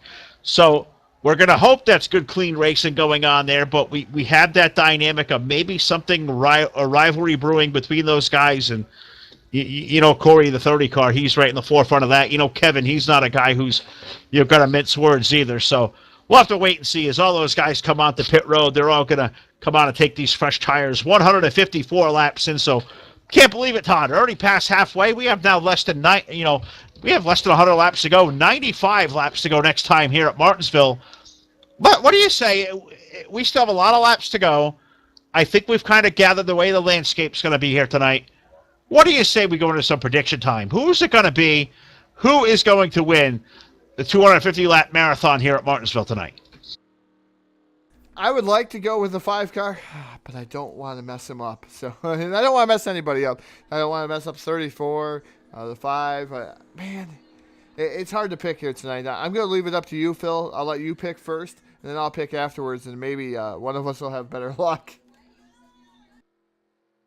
All right, fine. I guess I'll pick first as they're getting ready to go back to green. I am going to take... Can I take the Boston Red Sox? Is that allowed? No, definitely not. You got to pick somebody. All right. Well, to you. Fine. I'll do it. I'll pick the 5 car of David Day. I'll pick him to step on it and screw up. I'll pick the 5 to go back to victory lane. So we're back under green flag racing. Isaac Gann and David Day lead up to green. Taylor Morgan's Brandon Hawkin. Brandon Lawson, your current top 5. I'm not letting you get away there, Todd. Before you call the action, make your prediction. Who's going to win this race? I tell you what, I'm going to go with Taylor Morgan's. He's been the consistent guy here tonight. Consistent guy, I should say, all season long. He may not have been tonight, but Taylor Morgan's is going to sneak one out here tonight and pick up the W. All right. Well, I know the chat box has been open out there on Facebook, but we're at FTF. YouTube's always a place to be when we come to FTF. I know you guys are out there watching. I know the champ's out there. I know Andy and Bob are out there. I know Nick is out there. I see a couple of guys have been chimed in out there trying to read names. We Papa Racer out there. Who's it going to be, you guys? Predict a winner out here at Martinsville tonight. Who is going to pick up the checkered flag 92 laps from now? And we'll let you guys do this under the caution flag now as we have our 4th caution flag of the night. This one looks like the 30, was the 37 involved, or was he just calling out the contact? Not quite too sure. I'm going to let Todd get to work down there with another Full Velocity TV replay. Got to give a shout out to our sponsors once again, the guys over at DirtSeries.com. We broadcasted every Thursday night for the Proverse Super Series that have been run. Well, the guys over at DirtSeries.com, they came aboard as sponsors this week as well. And also got to thank our buddy Brendan the Gent, Brendan Spatafora, Spatafora Firearms, SpataforaFirearms.com is how you find them. So got to thank our sponsors. They really do a lot for us here on Full Velocity TV. Allows us to do a lot of cool things behind the scenes that are all in the works. A lot of programming, a lot of widgets and stuff we're working on. So got to thank all those guys that make that possible. You know who's going to make this replay possible? Well, that's going to be the wizard down there in the booth. Todd, show us a replay. I didn't see it myself, so you're going to show me for the first time. Why are we under caution flag for the 4th time? Well, this is going to involve Jeffrey McClintock and a lazy spin. That's pretty much all it is. I believe the 37 seen something. He might have got a piece of it. But Jeffrey McClintock coming through here. And it looks like, man, he just gets loose down in the bottom there. It just snaps loose into the inside wall. Not sure he backs back up. Almost hit in the 37 machine. But that's what brings out our yellow. I mean, just a lazy spin by the 44 of Jeffrey McClintock. Well, I guess it's Martinsville. I guess we can have the old lazy spin. It's something you really don't think about. You think brake points, you think contact, you think tires, you think 3-1 on the bottom of the 6th. I mean, you think of all crazy things that can happen. And, you know, great Jeffrey's out there, the 44. Got to give a shout out to Mr. Mercurio, who put that 44 out there so gallantly. Was running for a championship here all season long and just had disaster befall him here at Kansas last week and put him out of the running for the championship. But we've had Jeffrey jump in that 44 car tonight, running inside the top 20, and looks like now with that lazy spin, he's going to have to restart deep in the field, about 20th position. So now working lap number 161, looking for comers and goers onto pit road. It's kind of been a mixed bag. I've seen a couple to the back part of the field. Nick Gunther's been in. Jordan Buster's been in. Kevin McAdams, Corey Carper, Tyler Head. Those guys have all come in. But up front, the guys like Isaac, like David, like Taylor, Brandon, Blake, they've all stayed out on those older tires. How do you like this play there, Todd, at 160 laps in and probably about a dozen laps on these guys' tires? I mean, they got to pit again, Phil, and they're going to stay out there, track position. And you got almost, if these guys are going to pit again, the guys behind them are going to pit. I don't foresee those guys staying out on older tires. I could be wrong. Blake McCandless might stay out there or try something. Or I guess maybe some of these guys might roll the dice. But I would pit. Personally, I would pit. I would go down pit road and take those fresh Goodyear tires as much as I could here at Martinsville, especially at 3X tire wear. Yeah, maybe, and I'm just looking at the chat boxes. It's definitely been busy out there, and you guys just kind of make these shows go around for us. Keep that thing firing away, and I saw hot word there, Mr. Schildhaus. Hot take. We've retired the hot takes here for on my end of the world. If somebody else out there would like to give one, the floor is yours for them, because my days of the hot takes are long behind us. I believe we're getting one to go here from the starter stand. So at 164 laps in, we'll see if we can't get back to green flag racing on one more circuit. It's Isaac Gann with the lead over David Day, Taylor Morgan's, Brandon Hawkin, and Blake McCandless are your current top 5. Michael Frisch is 6th. Cosman is 7th. Andrew Swartz is 8th. 9th is Kyle Riley. Joey Bailey is 10th. Cody Erdman 11th. Jake Poulin is 12th. Tyler Head is 13th. Kevin McAdams is 14th. Jordan Buster is 15th. 16th through 20, we find Jeffrey McClintock, Nick Gunther, Justin Malello back to the lead lap. Brandon Lawson currently scored 19th. Ryan Naraki is 1 lap down in 20th. And Corey Carper in 21st. I don't think that's official. I think that will be going back up to a little bit of replay review there. So I can't think the 9 or the 30 are 1 lap to the rear, Todd. We'll let timing and scoring catch up. But these guys at FTF, they do the gentleman yellows. They sometimes have to call for the admin review. So you'll see, guys like Corey, like Brandon, like Justin, they'll all come to pit road. They'll take a look at it. They'll make the proper call. They'll assess the penalties. And, in the right racers way, the guys out there, let them reclaim their spots and get these things run right. So this is what makes FTF probably the greatest league still out there in NR 2003. There's so many great ones, but it's one of those things, they do the FTF, they do the EXE package. They have all these awesome new tracks that come out weekly that are all updated. And you talk about the style of racing, the gentleman's yellows, the realism of the racing. However else these guys can do it, FTF is probably the top-notch league left in the NR 2003 community.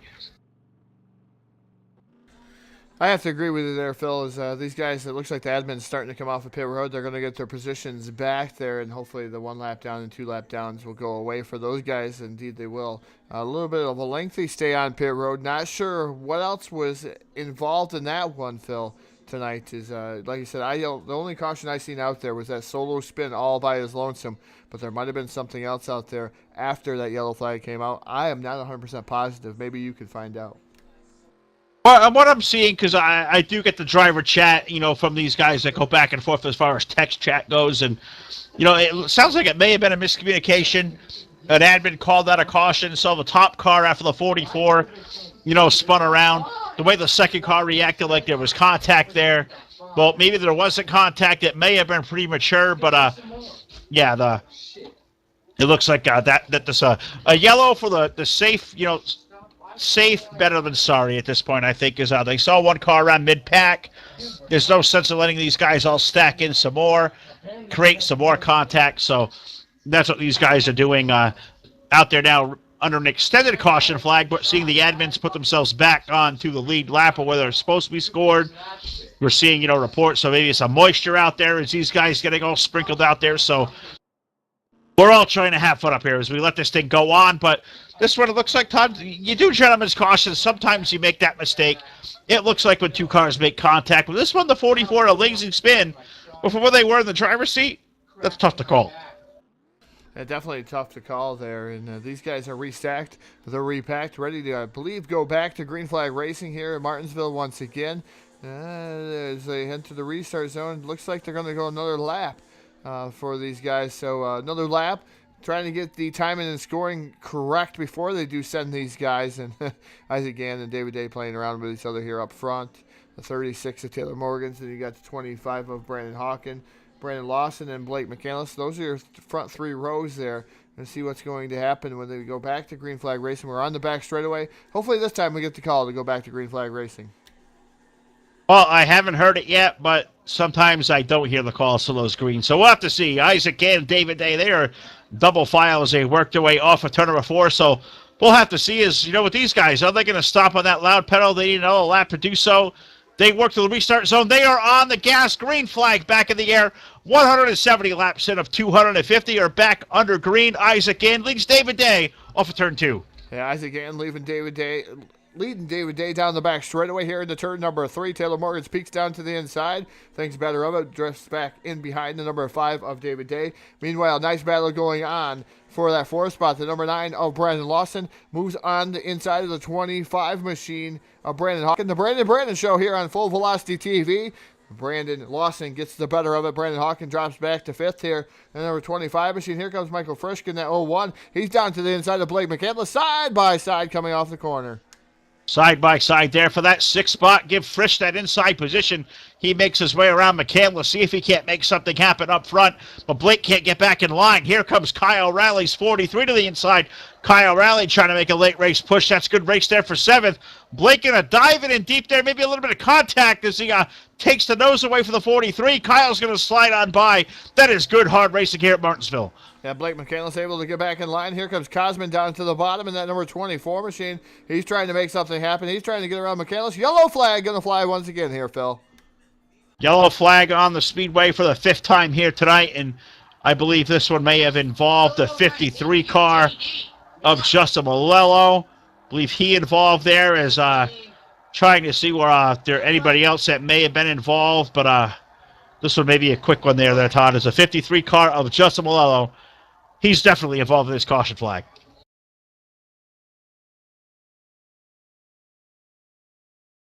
Definitely involved in this one is Justin Malello. We're going to show you really quick here on the screen.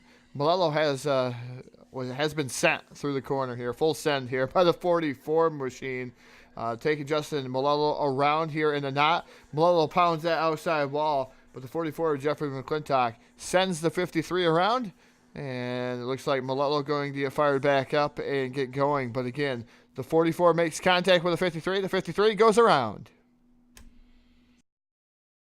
Yeah, and sometimes it goes around, and yeah, look at that. That's exactly what happened there. As I unfortunately see the replay a little bit delayed here as I got the stream going on off to my right. Don't get to see as Todd got all those awesome cameras that I don't. But yeah, we're down here keeping up on all the action. I'm down here, watching the World Series go on, as well as the pokes are coming on in my team speak. Got to thank our buddy Joe. I did see the Red Sox have scored another home run. Red Sox Nation is on fire tonight. Red Sox lead 4-1. I know we're here live on Full Velocity TV, Todd, but sometimes in my life, things take precedent. I am a card-carrying member of Red Sox Nation. I'm happy right now.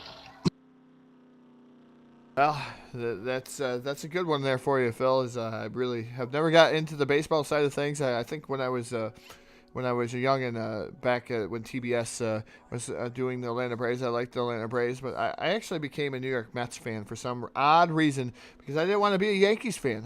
I just didn't want to be a Yankees fan. You're in New York, and everybody's a Yankees fan. You get sick and tired of hearing it. So I became a Mets fan, on top of being a Braves fan there early in the season there with John Smoltz and all those guys. So that's what's rather interesting, Phil, is I played a lot of baseball, but never really got into Major League Baseball.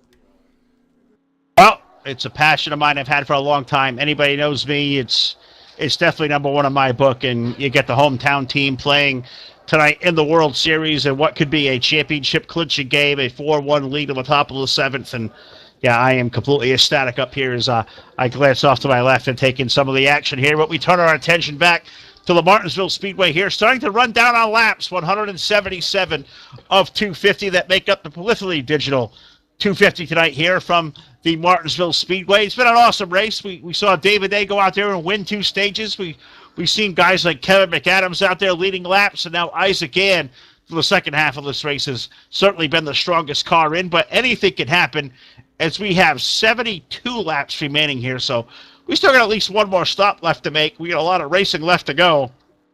I know you made the prediction that Taylor Morgans is going to win. I think that's a good pick. I predicted David Day to win. I saw votes for Isaac Gann. I even saw votes sprinkle in for Kevin McAdams. Kevin currently running back there in 11th, but he's one of those guys at Martinsville, Todd. You never, ever count that 26 car out. If anybody can do it from back there, Kevin McAdams certainly can. Yeah, definitely. Kevin McAdams' green flag is back in the air. We're racing here in Martinsville once again. Isaac Gann leads the charge down here into turn number 1. David Day right there all over his rear bumper. 36 of Taylor Morgan's running in that 3rd spot. 4th is Brandon Lawson. Michael Frisch is running in that 5th spot. But David Day trying to peek down to the inside. Gets a wee bit loose there through 3 and 4 down the front straightaway there. That's going to give Isaac Gann a little bit of breathing room. About 2 car lengths going into 1. Yeah, it gave him some breathing room, and as David wants to play a little bit of offense, he may have to play some defense there as he opened the door up for Taylor Morgans. Taylor almost slipped it in there, but he decided to fall back in line. What it's done now is it allowed Brandon Lawson into the fray. Good 4-car race up there. Brandon getting a little bit of love tap from the 0-1 of Frisch. Look at these guys there, Todd. Almost 200 laps in. Single file accordion style. We're seeing guys off the bumper. We're seeing noses getting crunched in. This is good old school short track racing today, buddy. Yeah, definitely good old school short track racing here at Martinsville. Brandon Hawken now moving into the top 5 again in that number 25 machine. He's able to get around Michael Frisch in that 0-1. So I'll put Brandon Hawken to 5th. The number 9 of Brandon Lawson still running in that 4th spot. Taylor Morgan's trying to track back down the number 5 of David Day, as he did clip the apron just a little bit when he was trying to get by David, and he made himself all kinds of out of shape there, that 36 machine. So David Day trying to run his line, trying to concentrate, trying to play defense, but also trying to play offense at the same time. Yeah, and I'm looking around the field here trying to find anybody who may be on the offensive, making a move to the inside, and the only thing I'm finding right now, Todd, is a big old-fashioned single-file train around the entire half-mile paperclip, right here in Martinsville, Virginia. I don't know how many hot dogs you've scored here tonight, but if anybody out there watching, send a couple up this way, because I know there's a guy up here who can certainly use some more food. I know Todd likes those hot dogs down there. You guys out there at Full Velocity TV, who has experienced a Martinsville hot dog? We hear they're one of the best in the world. I don't know. I've never experienced a Martinsville dog in my own right. Todd, have you ever had this delicacy that has made Martinsville famous for all these years, the old-style Martinsville hot dog? Have you ever had one? I've actually never been to the track. It's one of my tracks that I do want to get to. I've been down to Dover. I've been to Watkins Glen. I've been to Pocono. I've been to a lot of the tracks right locally. I've never really got down south to any of the other tracks. I would like to try one of those Martinsville hot dogs and see what they're all about, because they're famous according to everybody that goes down there. So we'll have to try that out. Not sure if anybody out there in the chat box has. It looks like David Schulthouse has actually had a Martinsville hot dog out there. Of course, David Schulthouse has had a Martinsville hot dog. Why wouldn't he? No, absolutely right. And you get the bologna burgers down there in the south as well. So all that great stuff happening at Martinsville Speedway here is now working lap 187. And I used to like to call these races there, Todd, and I know we've gotten pretty used to the dirt scene and racing here recently. And, a long, drawn-out asphalt race, we would think there'd be a whole lot of racing going on for positions. It's a short track, and it looks like it's just a little bit of a freeway right now. Everybody just kind of minding their own business, all riding single file. Yes, they still have one more stop here to make. Well, let's talk about it this way. In 2 more laps, we're going to have 60 laps left on the board. You think we've been green now for about, say 10 laps. So thinking 50 laps on a tank of fuel. What do you think? They run the things empty? Do you run that very edge of the 50, or do you pit sooner for fresher tires? And maybe when that get down to about lap 200, about 12 laps from now, do you come in then? What do you think? Yeah, I don't know, Phil. What I would actually do myself is, it's kind of a strategy play. It depends on where you're running in the field. You kind of want to probably run a dry up towards the front. I mean, if you're in the middle of the pack, maybe like Corey Carpenter, Nick Gunther, those guys Tyler had, maybe outside the top 10. Maybe take a run down pit road early here and maybe try to win on some type of tire strategy. But then again, the way the yellows have been breeding here as of late, and we had a couple of quick yellows, you got to not want to bank on a yellow there and you short pick, because that's going to really, really mess you up. Oh, well, it certainly can. So we'll have to update what everybody's going to do, but just kind of peeking around. And I think there was a race that may be brewing there for that 5th spot. Michael Frisch has been riding all behind Brandon Hawken. It's a little bit of a traffic jam there as Brandon Lawson up ahead. Taylor Morgan's there. There's really nowhere to go. But the 01 looks to be kind of peeking himself out of line. Not sure he's going to get it, but you're singing the Slinky song in my ear. If you guys can't hear it off air, Todd is actually out here at Martinsville singing the Slinky song, as I can't English here for a minute, but it's kind of it's a low-speed slinky effect there, Todd, where it uncoils, it coils back up, it uncoils, it coils back up. It's exactly what Martinsville racing looks like. Yeah, definitely. I mean, slinky effect racing. It's just these guys get up right on each other's bumpers, and then all of a sudden they have to back off because everybody has different braking points. Right now, your leader, you're just watching and look at Taylor Morgan's. I mean, he's just right there. He almost taps the number 5 of David Day, but he has to back out of it and then turn. Everybody else behind those guys back out of it, so that's why I get the slinky effect. And yeah, you guys don't want to hear my singing off or on air anyway, because you guys will all go away.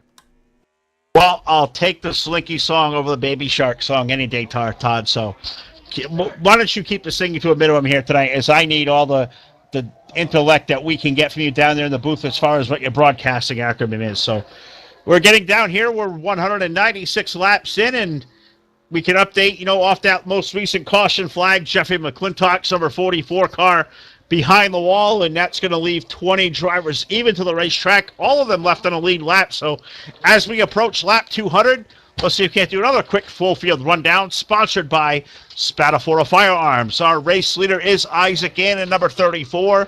David Day is second. Taylor Morgans is third. Brandon Lawson is fourth. Brandon Hawken is fifth. 6 through 10 is Michael Frisch, Cosman, Kyle Riley, Cody Erdman. Andrew Swartz currently runs 10th. Kevin McAdams is 11th. Blake McCandless is 12th. Corey Carpenter 13th. Nick Gunther is 14th. Tyler Head makes up your current top 15. Jordan Buster all the way back in 16th. Joey Bailey, early race contender, Todd, the 79, currently running 17th. Justin Malello is 18th. Ryan Araki is 19th. Jake Pullen, the last car on the lead lap, he currently runs 20th. The rest of the 6 cars, they are behind the wall.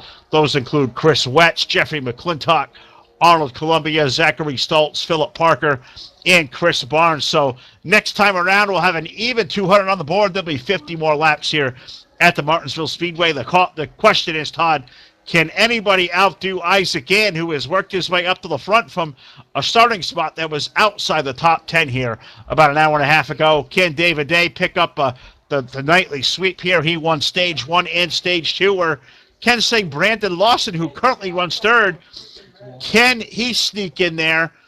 He's up to third spot, but we can report, Todd, the 36 car has been, we talked about it, the aliens are dialing up to 36.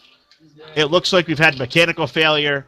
The 36 car has been abducted from Martinsville. This is a breaking news, developing situation. Pay F for respect for Taylor now. We hope he's okay. Yeah, definitely hope he's okay. Taylor Morgan's the gremlins, the aliens, they got him there.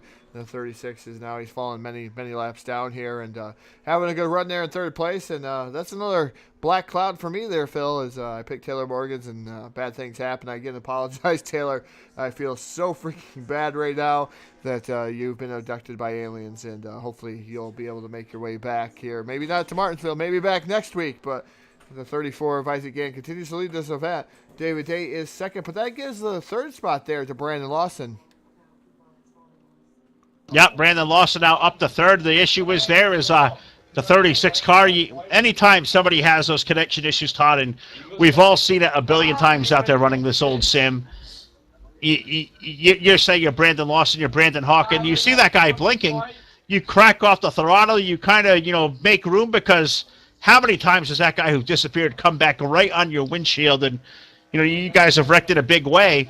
So those guys probably did the right thing. The issue is now Brandon Lawson is third. He's given up almost 3 seconds now between himself and the race leader, Isaac Gann. So you respected that 36 may have come right back in front of you, but now you've lost 3 seconds to the lead. You're really in a no-win situation. Yeah, but Brandon Lawson right now running for those championship points there in the number 9, trying to do the best that he can do here to try to clinch his way into the Final Four here in Homestead. A win would actually make anybody in here that's available here in the Final 8. So the number 9 of Brandon Lawson right now, he was my pick to be in one of the Final 4. So, oh man, I'm picking people again. It's a little etchy, but he was one of my picks to make it in the Final 4 here. And Brandon Lawson having a great run there in third. Brandon Hawken running fourth. But look who is in fifth. Kevin McAdams, sneaky there in that number 26 machine, able to move up into the fifth spot. Yeah, he has snuck onto that number 5 position, and I'm looking toward pit road there, Todd. Also, 2 guys have snuck on the pit road. Michael Frisch has been in the 01. Also, Cosman's number 24. He's one of those last 8 guys going for a championship.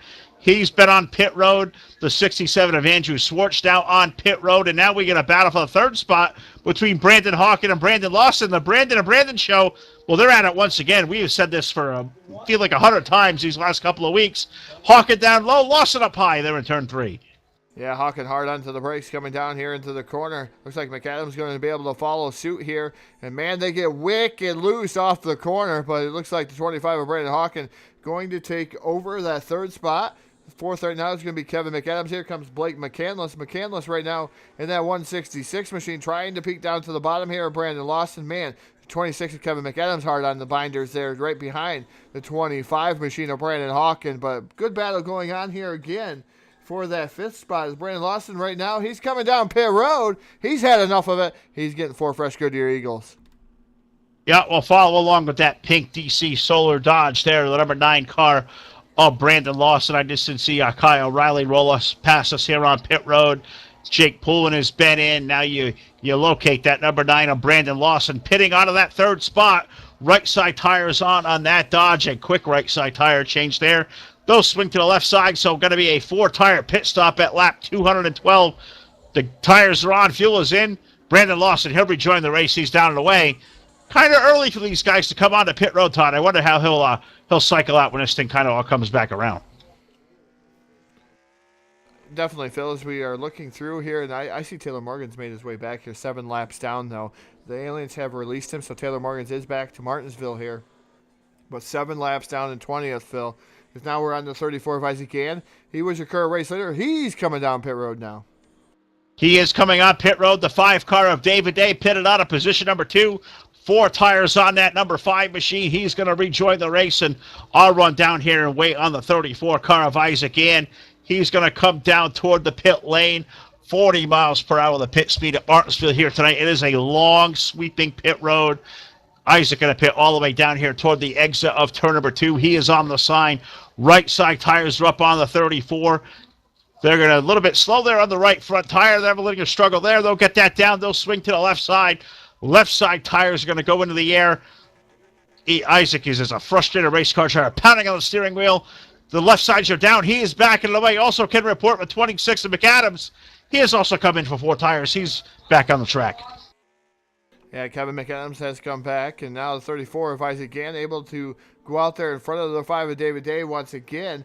The 43 of Riley there is in between those guys, so the 5 of David Day did not make up as much ground as I thought he was going to there, coming down again 1 lap early, but the 34 of Isaac Gann setting the pace once again here as these guys, I shouldn't say setting the pace, he's setting the pace of all the guys who have pitted. Blake McCandless right now is your current race leader there in the 166 machine, so he's setting the pace here and able to stretch out his tires and feel a little bit longer. And we'll see how that develops there. Himself, Corey Carpenter, Joey Bailey, Tyler Head, Jordan Buster make up your current top 5. Ryan the Rocky is 6th, and Justin Malolo is 7th. Those guys have yet to come to pit road. The first driver off of that race off of pit road, Todd, it's going to cycle out to be the 01 car of Michael Frisch, who on second look, he changed 2 right side tires, so a good quick pit stop for the 01 gave him track position, as did Cosman's number 24. Those guys are first on the pit road. They gained all that time. They find themselves up front right now in front of the 34 of Gann and the 5 of David Day, so those guys really cycled out well, as did Kyle Riley, who comes out right behind the 5 cars. So those guys that came in even earlier, they've all sorted out really well right now, as next time around, 30 laps going to remain. Yeah, it's going to be 30 laps remaining here at Martinsville Speedway. Going to give the chat box a little bit of a question here. Is it the right call for Michael Frisch to take 2 tires here this late in the going for that 01 for track position? Do you think that was the right call? I'm going to leave it up to you down there on YouTube to tell us if that was the right call there on that 01 machine. I like it. I got to say, I think it's a great call. Why not? And, I think the 24 car of Cosman took 4 tires, so I got to go back and look through both of their pit stops. What I do know, Todd, they pitted a couple laps earlier than the guys behind them, the 34 and the 5. And I think right now you're seeing that on the racetrack is those guys who came in elected to get tires earlier, they're the guys who cycled back up front. So you like the move there in the short term. The question is long term, can they hold these guys back there? And we know Isaac and David have been fast all night long, but track position is everything here. And now you work in the factor of these guys are square in the middle of lap traffic. How do you think this plays out? I'm going to have to sit back and watch this race. I don't know how it's going to play out, Phil. I'm just as curious as everybody out there on YouTube land and Facebook and Twitch here tonight how this is going to play out. I tell you, Michael Frisch all over the rear bumper, the 66 of Blake McCandless. McCandless on older tires. Frisch on 2 brand new tires here, and he's trying to get around McCandless before these other guys were able to catch him. Looks like the 34 is starting to reel in. The number 01 machine is now Frisch coming down to the bottom, trying to get one of his laps back here from the 166 of Blake McCandless. Going to be able to do so there that time by. And that shows you right there what fresher tires can do is Now 225 laps on the board, so 25 laps remaining here at the Martinsville Speedway. Now one car loose in front of the field. It was Cosman's number 24. Cosman was running in the 7th spot. He got way, way loose, and now has the loose position on the racetrack. The 5 of David Day had snuck by. The 34 of Gann has snuck around. Cosman was running up there, the second car behind Michael Frisch off of pit road. Well, now he's lost that precious track position. And now you see our current race leader, McCandless, there, Todd, on his old tires. Is there any possible scenario where he can make it here from fuel? I don't think so, but if anybody knows how to save, that guy out there in that green 66 car certainly does. Yeah, definitely. The 166 knows how to save his tires and knows how to save his fuel. I do believe he's going to have to come down on pit road. I think these guys banking on a quick yellow flag here happening within the next 4 to 10 laps, I'm going to say, and maybe able to go down on pit road. And then they have the track position because everybody is going to come down onto pit road. And it looks like they're going to get that, Phil. His yellow flag comes out on the field. And Mr. Schildhaus was right down there in the chat box. We got to applaud David Schildhaus for being right about bringing out that yellow flag and being a benefactor for some of these guys. Well, you got to like it for guys like McCandless, for Tyler Head, who I think may have been the cause of the yellow flag, for Jordan Buster, Ryan Naraki, Justin Malello.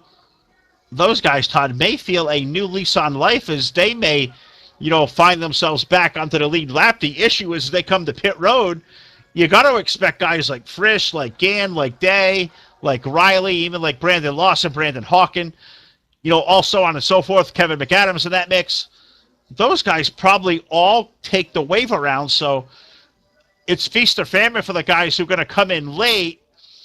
But what do you think? I mean, those guys that have to come in, the guys with the wave around, who's got the advantage? The guys that got to pit now, or those guys who took that wave around?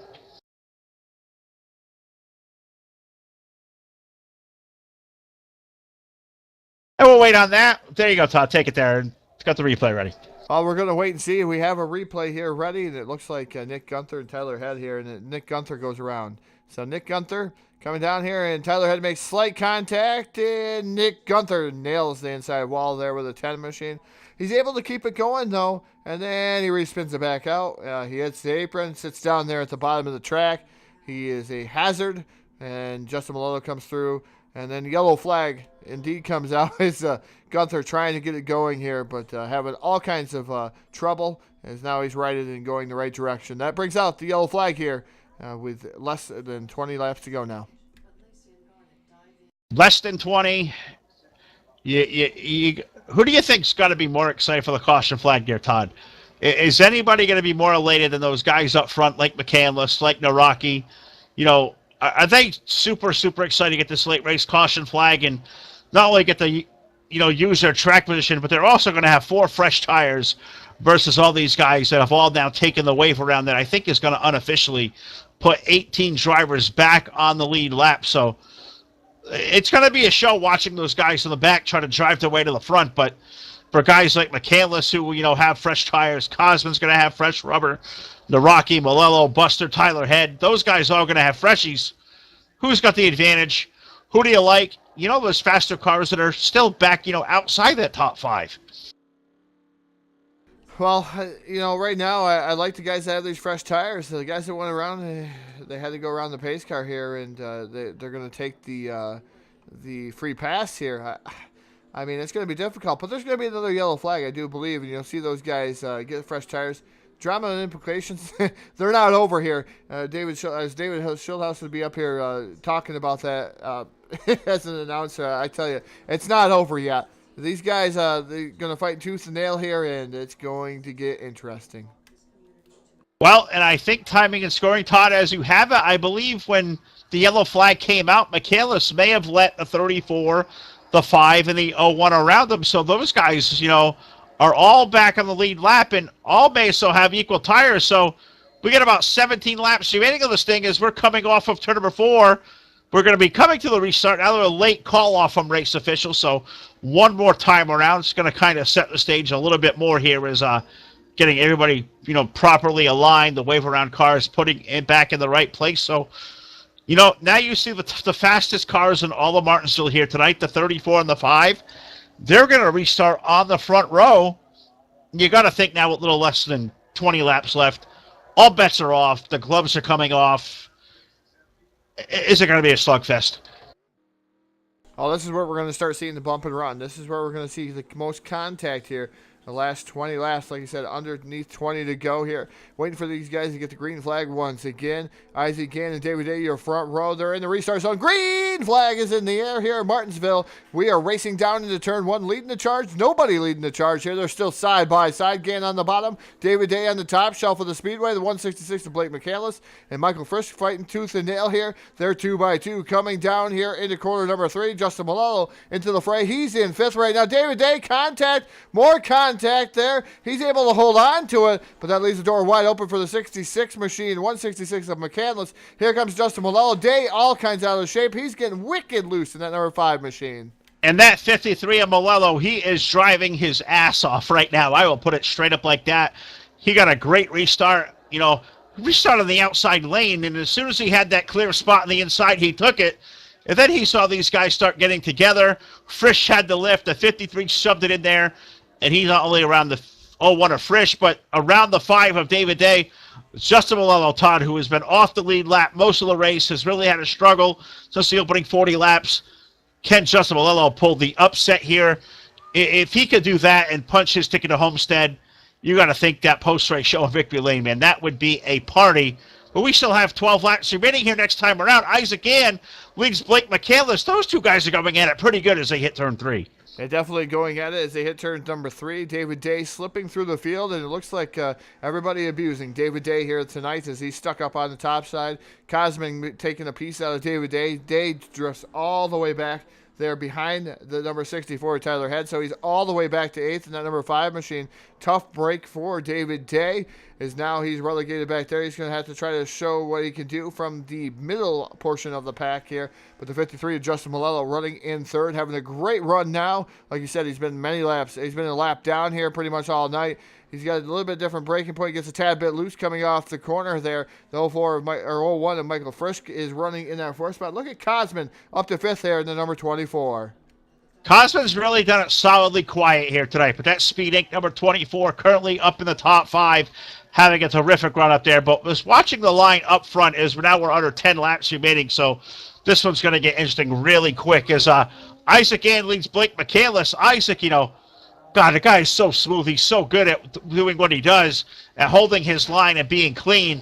McCandless right behind him. Blake's really smooth as well.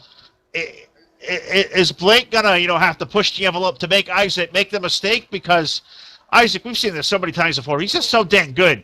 If you're Blake, do you wait for Isaac to maybe open that door, or you got to force the action?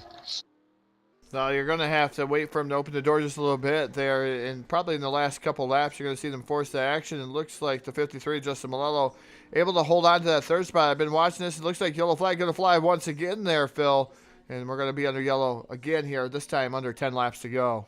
Yeah, and they race back to the caution, and this is going to set up a shootout in Martinsville that I'm not sure anybody's TV screen is ready for, and, man, this one's going to get wild, nutty, crazy in an instant. But this one looks like it may have claimed the 43 car of Kyle Riley, at least involved. So gives you a point of reference, Todd, to go back and find on a quick replay for us. But we're under the yellow flag. Believe this is the number 7 of the night here, the 43 car.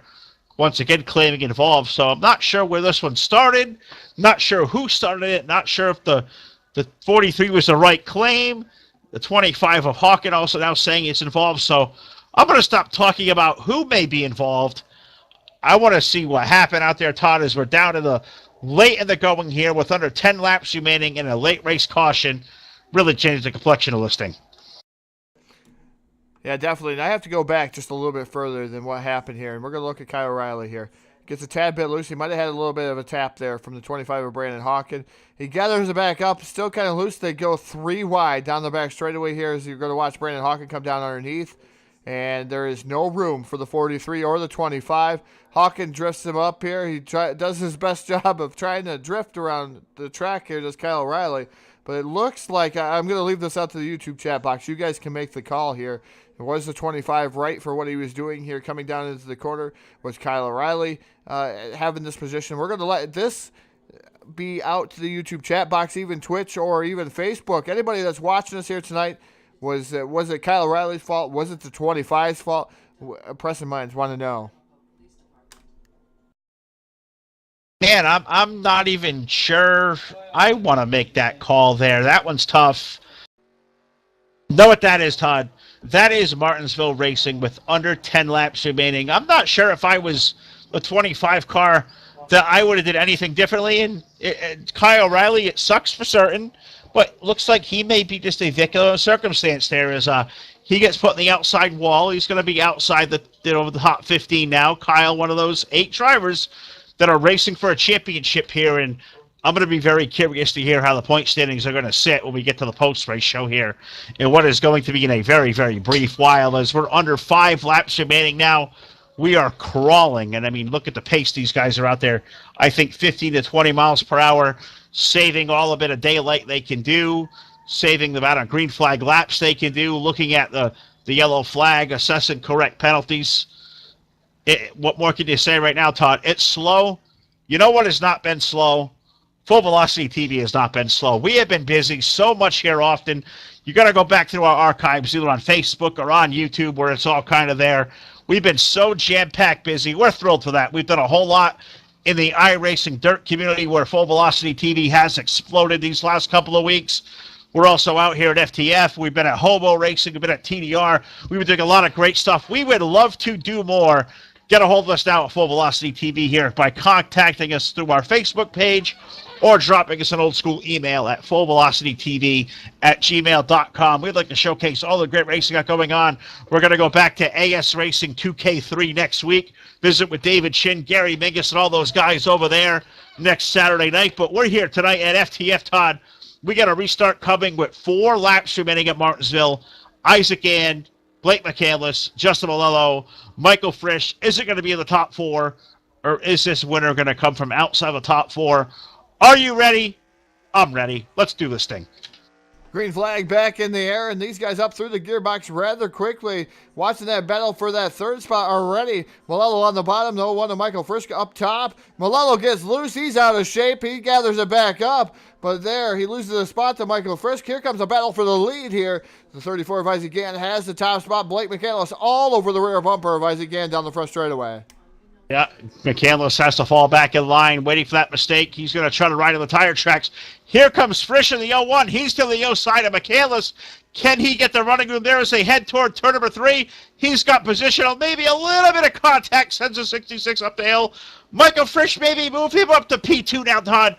Down to the front straightaway. 2 laps to go here at Martinsville. 2 to go, and Blake McCandless makes contact with Frisch again here, trying to do the bump and run as Frisch went around and roughed him up just a tad bit. As McCandless trying to get back around the 01, not able to do so here as they come off of turn number 3 and off of turn number 4 for the final time. White flag in the air. One more trip around the half mile here in Martinsville, Virginia. Isaac Gann through turns number 1 and 2 opens the door just ever so slightly, but not nearly enough that Michael Frisch is going to need there as they hit turn 3 for the final time. One more corner to navigate. Isaac Gann, he slams the door shut. Checkered flag in the air. Isaac Gann wins a Polyphony Digital 250 here at Martinsville. Michael Frisch second. Blake McCandless third, Justin Malello fourth, and Cosman running out a top 5 there. A solid effort. What a great race. Tyler Head 6th, Jordan Buster 7th, David Day 8th, Kevin McAdams 9th, and Cody Erdman rounds out with a really good solid top 10. What a terrific finish. What a terrific race. Short track racing at FTF, Todd. Not sure it was much finer than that.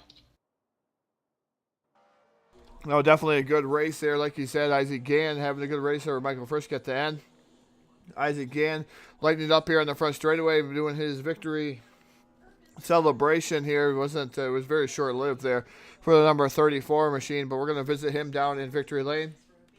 Also going to catch up with Michael Frisch and Blake McCandless, hopefully here tonight on Full Velocity TV. Great racing all the way around, and it lived up to expectations here tonight. And man, it's getting close to crunch time here for these guys, and every point is going to matter.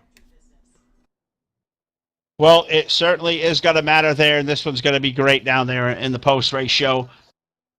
The funny part is, Todd, not one of these 3 guys is in championship contention, so this doesn't, change the complexion of who gets in it, who doesn't at all by an automatic ticket. So there's still more left to punch. So we're going to move down here toward Victory Lane, toward our post-race show. We'll send you down there to talk to Isaac Gann, of course, and Mr. McCandless in the 166, and also talk to old big boy Frisch up there in the 01. So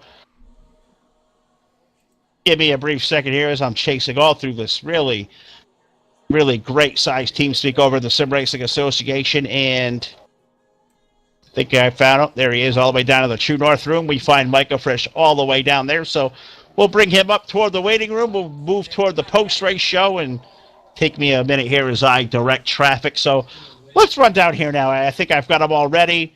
We'll run down here toward the end of pit road, and we will talk to the driver of that bright green number 166, Blake McCandless. Blake, buddy, walk us through those last couple of laps as you were trying to make the run on Isaac, but then you had guys like Frisch and Malello that were really fast behind you. Those last couple of laps there, those were exciting. Well, they certainly were. I think they showcase it's just really hard to pass here tonight. Thought that once that caution came out at the end that we really had the winning strategy. Again, really have nothing to run for here but wins right now, so just kind of threw it out the window and gambled that we were going to be able to make it on gas and or at least go past that last green flag run and catch a yellow. We did. Thank you, FTF, for that, because you always come through bringing out those yellows. But I really thought that once that yellow came out, we had it won, and I know Isaac and David Day really had no other choice but to stay out there, and man, a good job to Isaac there for being able to hold the lead there, because I was running neck and neck with him, and I think the reason I didn't win is just I was trying to run a little higher on entry and kind of arc it down and get a better run off, but he was just strong enough where I couldn't really get a run on him. So a really great job to that Alienware crew, because they really deserve this one. Well, yeah, they really do. That was a hell of a run for you. But you had a really good car all night long, too, Blake. You kind of, mid part of the race, you kind of got off sequence there. You pitted right around halfway, right at the exit of stage number 2. What was the thinking there coming in early? Because by the looks of it, you really gained a lot of track position. I think you came in about 15th when that thing cycled out P5. Tell us how much those fresher tires had over the field, how much those played to your advantage. Well, yeah, you're exactly right. It got caught back in 15th, and again, I was running the exact same lap times I was when I was running up, with David Day and Kevin at the beginning of the race, and just that track position mattered so much, you just get left behind. So I decided to short pit, and that was just the product of not only fresher tires, but being able to use them on a clean track in front of you. If you had those clean tires, you could, run low 20 seconds, and if you were in traffic, you could run harder than you were in clean air, and it wasn't really making a difference. So decided to short pit, and I think that really would have been another great strategy here for this team if we were able to make that one work. I know we were going to go about 45 laps splitting, and at that time I don't think the field was really aware of how long you could go on gas, and that's right under the pit window. So that was a great strategy move on our part, because we gained about 10 spots pitting probably about 10 to 15 laps earlier than everybody else on that run. So that run would have gone well, but again, it's FTF, so trusted that yellow and decided to trust it later on to try to win this thing.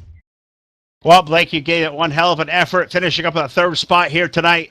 I know there's a lot of people out there to help you get onto the speedway, a lot of friends watching, family watching out there. I think your brother Philip's over there overseas watching as well. So the floor is all yours, bud. Give a shout to them now.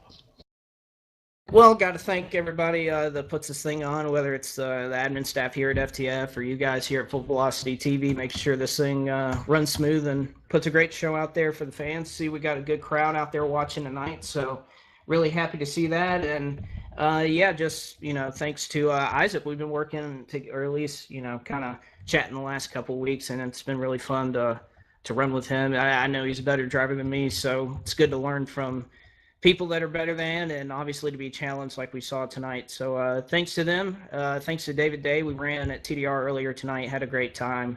And obviously he was probably the second best car, if not the fastest guy out here tonight. So he had a really good shot at this race, just got cut off on strategy there in the outside lane on that last restart. So Yeah, the whole goal here is to run like we were in the playoffs, and I think a third place finish, I think in stage one and right here, is good for that. So thanks for having me, guys.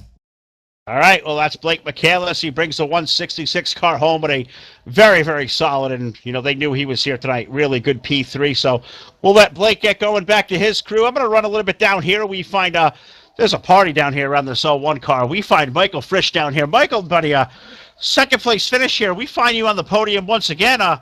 Tell us about those closing laps, man. I think you restarted fourth, and coming off a turn 4 there on the final lap, you had a chance of taking down the win. Tell us about that last restart. Pretty wild, pretty hectic. I knew I had a shot if we could get around the 166 and the 53 there. But just needed one more lap there. Gave him a little bump there, so, but not enough. Just want to thank the 01 here. Everybody on the 01 team has done a good job here running this car for owner points. That's what we're going for right now. We're not going for wins, but we're really good looking for good finishes and finishing in top 5 every race, because the owner points, they mean everything right now. Trying to get that trophy for that. But them last laps, going into the 166 tried to cross me back over. It got me really loose. I feel like that blew my chance right there of having that. But I rallied that half lap and got myself a run. Gave him a little bump, but it wasn't enough for the 34. No, we know Isaac. He's really, really smooth, and once he's out front, he's awfully tough to pass. But, Michael, take us back to about 100 laps to go. You kind of came in a little bit earlier than the rest of the leaders did, and I believe did you take 2 tires there? Was that a whole straight 4? Because by you and Cosman coming in early through that long green flag run, you guys were able to pick up the lead, and I think if this thing maybe stayed green, it may have almost fell to you guys' lap at that point. Oh, that was going to be close on that strategy. We came in early because the first round we stayed out as late as possible, and we lost a lot of track position. We never gained it back, so we went the opposite on the strategy. We came in the early pit. I think we were the earliest ones to come in, and it definitely paid off, but we didn't know where that run was going to go because that yellow came out. But we definitely took 4 on that.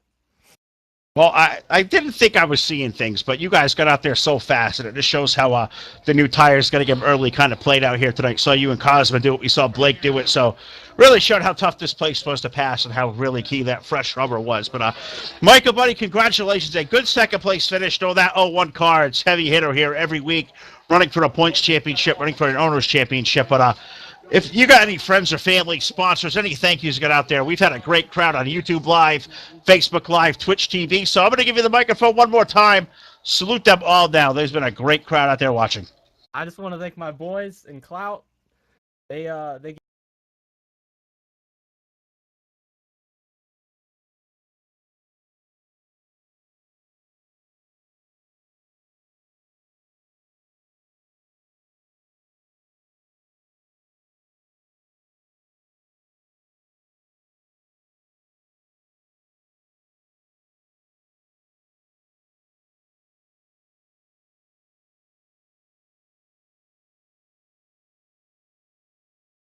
6 and that number 34. Take it away.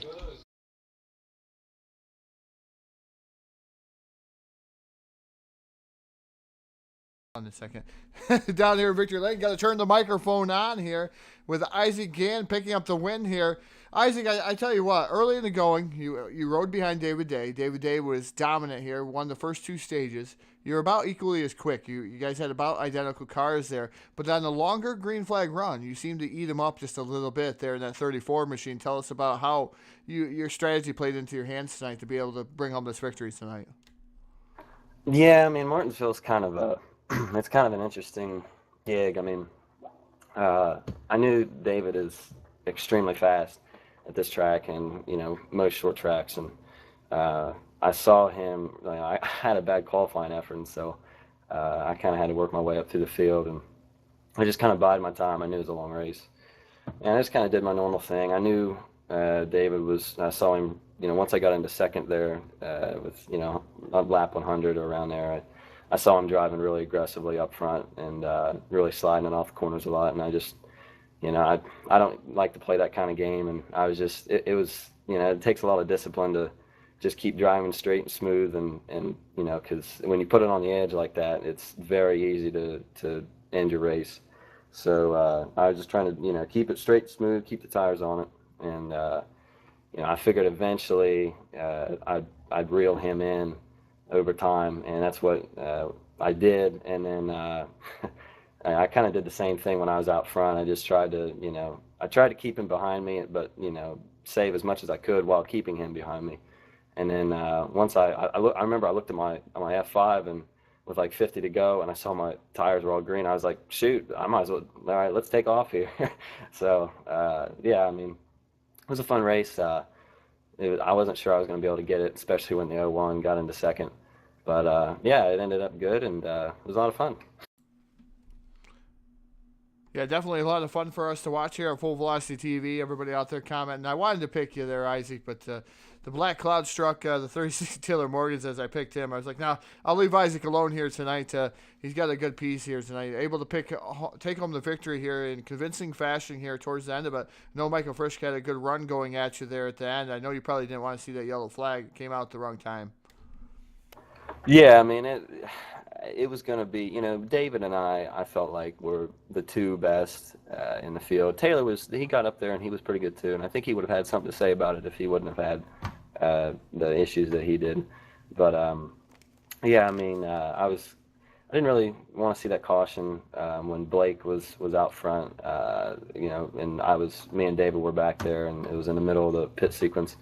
I think if it would have gone green there to the end, I think it would have been a really good show between me and David, because he was really fast, and I got to give a lot of kudos to him. He raced me clean. He could have. I was kind of. I don't know if he noticed or not. I think he did, but I was driving kind of defensively when I was in front of him, and he was nicer to me than I probably would have been to some other people. So I gotta give him thanks for that. All right, Isaac, it's that time. We're going to give you the microphone. The floor is all yours. Thank you. We'd like to thank you here tonight. Yeah, just thank you guys. As I said last week, I think you guys make this a little bit more fun. It keeps some interest going, and I appreciate that, and I think everybody else does too. Thank you to FTF again, admins organizing everything. Justin, Kevin, Corey, Brandon. They stay on top of things, and it's a lot of fun, and I think that's all I got. I want to give a little bit of a shout out to Taylor there. I hate that happened to him. I'm sure you guys probably said something about it when it happened, but I think he'll be all right. Yeah, we had to say something about it. Like I said, I felt bad because I picked him, and the black cloud hit him probably about 2 laps later, and then all of a sudden 7 laps down, and that's going to be tough to rebound from. But Taylor Morgan's a class act that he is. I do believe he's going to be able to rebound and get himself into that Final Four. Definitely. Well, ladies and gentlemen, picking up the win here tonight on Full Velocity TV, Martinsville. That's number 34 if Isaac can. Phil, I'm going to throw it to you, who I believe you've caught up with Justin Malello here, who had a good run with himself there for a while. I mean, he was fighting some battles, but he's got some points updates for us here on Full Velocity TV. Yeah, we didn't bring him up here to talk about that last restart, which, that guy drove his butt off there those last 10 laps. But we brought you up here, and I feel like we're dating up here because I feel like I talked to you more than I talked to my wife here recently, Justin. But, man, this was a wild race at Martinsville. Really good race. What's these points look like? Because Taylor kind of had an interesting night, to say the least. Well, it's definitely a lot closer than I thought it would be leaving Martinsville. Taylor looked like he was going to be going on to increase in his point lead, but unfortunately he's only got a 10-point lead now over Kevin McAdams. They sit at the top of the standings 1-2. Cosmin is in third, and Corey Carpenter sits fourth. And if we were to end the round of 8 today, those 4 would be moving on, as there was no new winner, or there was no playoff winner today in our Polyphony Digital 250 here at Martinsville. Taylor sits 46 points ahead of the cutoff. Kevin sits 36 points ahead of the cutoff.